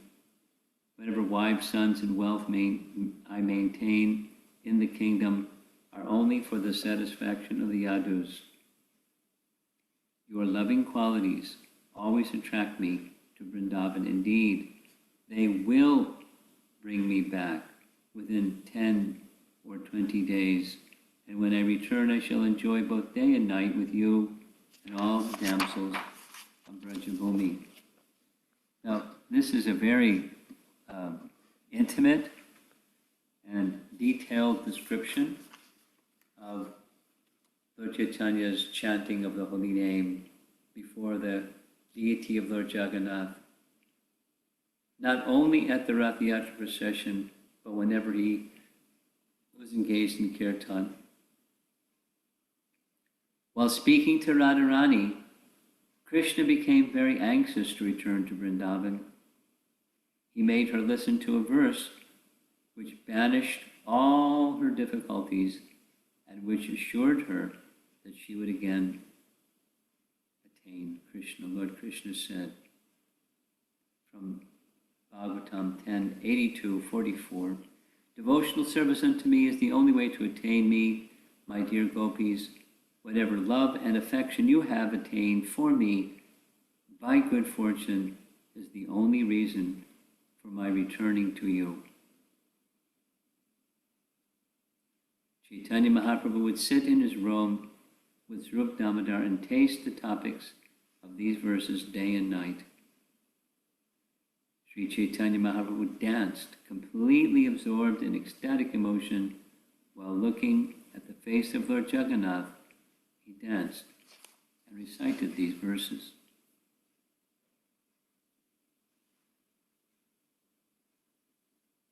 Who can understand? We can hear, we can meditate upon what we hear, but the good fortune of the resident of Vrindavan, even in separation from him, was their greatest gift, their intense, strong love. And this is Lord Chaitanya's mood, the mood of the gopis, feeling the separation, hankering for again seeing the Supreme Lord in his Braja form. So this is my offering to the World Holy Name Festival group. Chaitanya Mahaprabhu's chanting and dancing has a very, very, very special meaning and flavor. So I think it will encourage us to read more of Chaitanya Charitamrita. And when we're absorbed in Kirtan, thoughts will naturally go to this wonderful mood of Chaitanya Mahaprabhu and his associates. So I want to thank you very much for inviting me. It's been a nice meditation for me. Hare Krishna. Srila Prabhupada ki jai. Hare Krishna. His Holiness Romapada Swami ki jai. His Holiness Srila Romapada Swami ki jai. World Holy Name Festival ki jai. World Holy Name Festival ki jai. Hare Krishna. So we have come to the last item on our program for today. Yes, I would like to absolutely from the bottom of my heart and the bottom of the hearts of the organizing team, thank everybody who took some time to join our session for today. So I'd like to thank all the viewers on the Zoom platform, the YouTube, the Facebook, Mayapur TV. Thank you so much for taking some time out to celebrate the World Holy Name Festival with us. Yes, the festival has started off with a bang and we're still going stronger and getting much more interesting as we go on. Tomorrow, please watch out for Chandramouli Swami Maharaj, Ģeṛa Prabhu, some Gauranga Prabhu and Sundar Chaitanya Goswami. So please take some time out to get absorbed in the World Holy Name Festival week, and we will all soon be making our way back to Godhead. in this way by associating with the holy name, associating with the devotees in all this opportunities that are given to us by the wonderful devotees who are serving so nicely. Vaisakhi Prabhu was meant to do the Kirtan slot for today, but can't make it, so we will then have Kirtan by the ɪṛᴛᴏ crew. So yes, it has been a very eventful day today. I would like to also give my gratitude and thanks to everybody who spoke today, from the beginning of the program to the end of the program. So if you were with us all the whole day, you know that we had Pancaratna Prabhu from New York, who gave us our japa session this morning. And then we had Jayapataka Swami Maharaja, who gave us a lecture about the pastimes of Haridas Thakur. We also had Nityananda Prabhu, who gave us our session on Learn and Evolve, and also Romapada Swami just recently gave us the pastimes of Mahaprabhu. So without further ado, let us please move on to the ɪṛᴛᴏ crew. Hare Krishna.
World Holiness Festival ki Jai.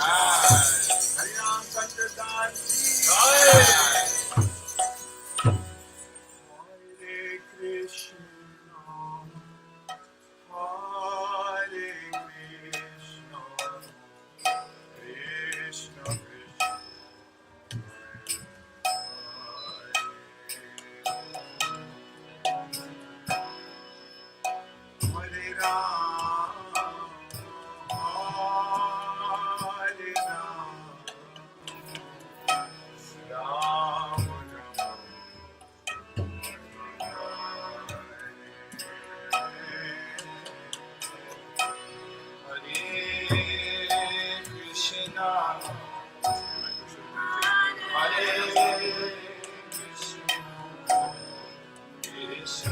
Krishna,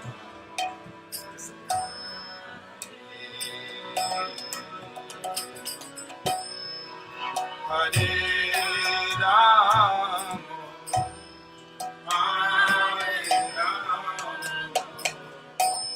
Rama Rama,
Hare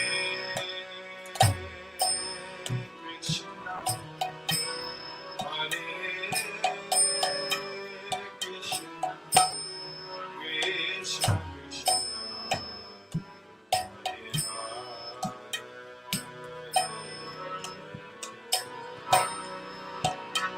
Hare Rama, Hare Rama, Rama Hare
this day, some 500 years ago, Haridas Thakur, the Namacharya of the Holy Name, who was not even born in a Hindu family, but who had so much faith and dedication to chanting the Holy Name, on this day, seeing the lotus face of Sri Chaitanya Mahaprabhu,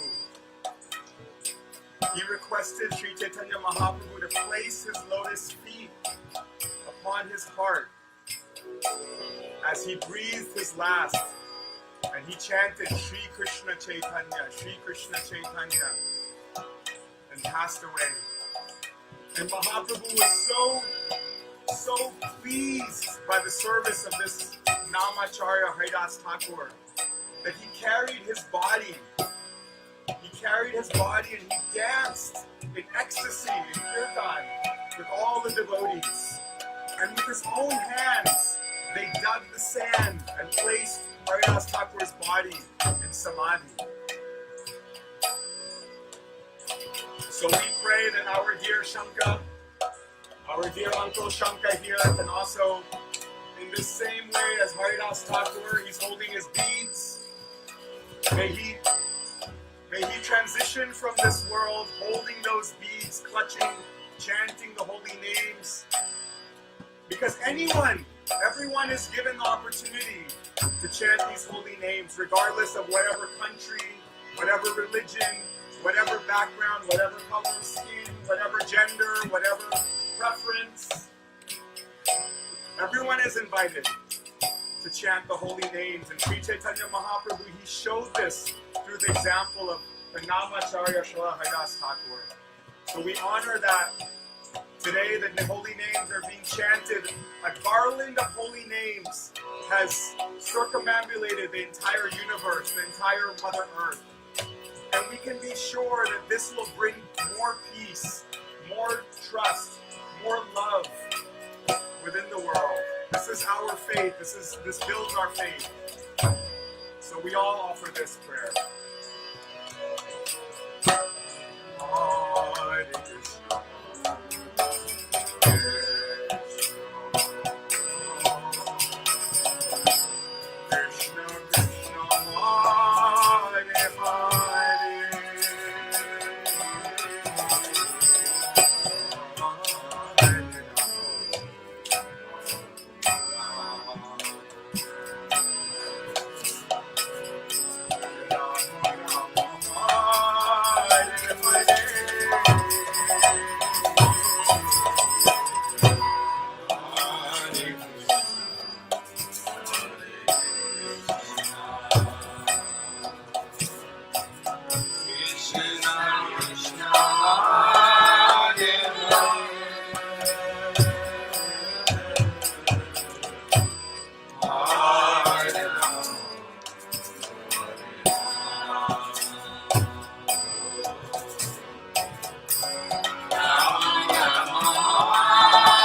Krishna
Today's Haridas Thakur's disappearance day, so we should sing ɪṛᴛᴏ to end the evening.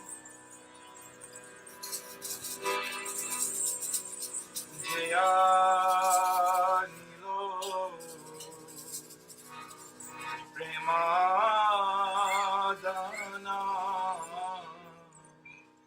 Karuna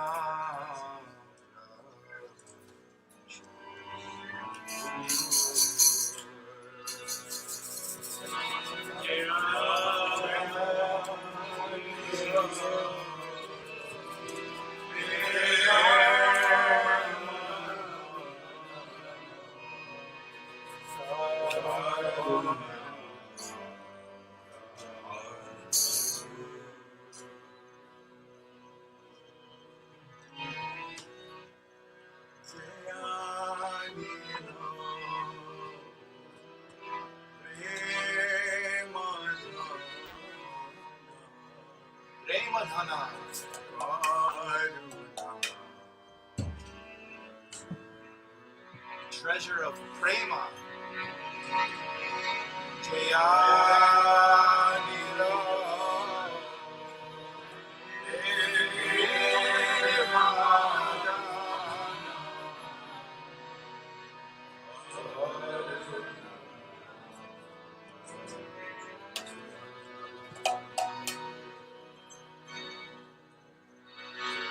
Hello, Prabhu.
Hare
Gauranga ki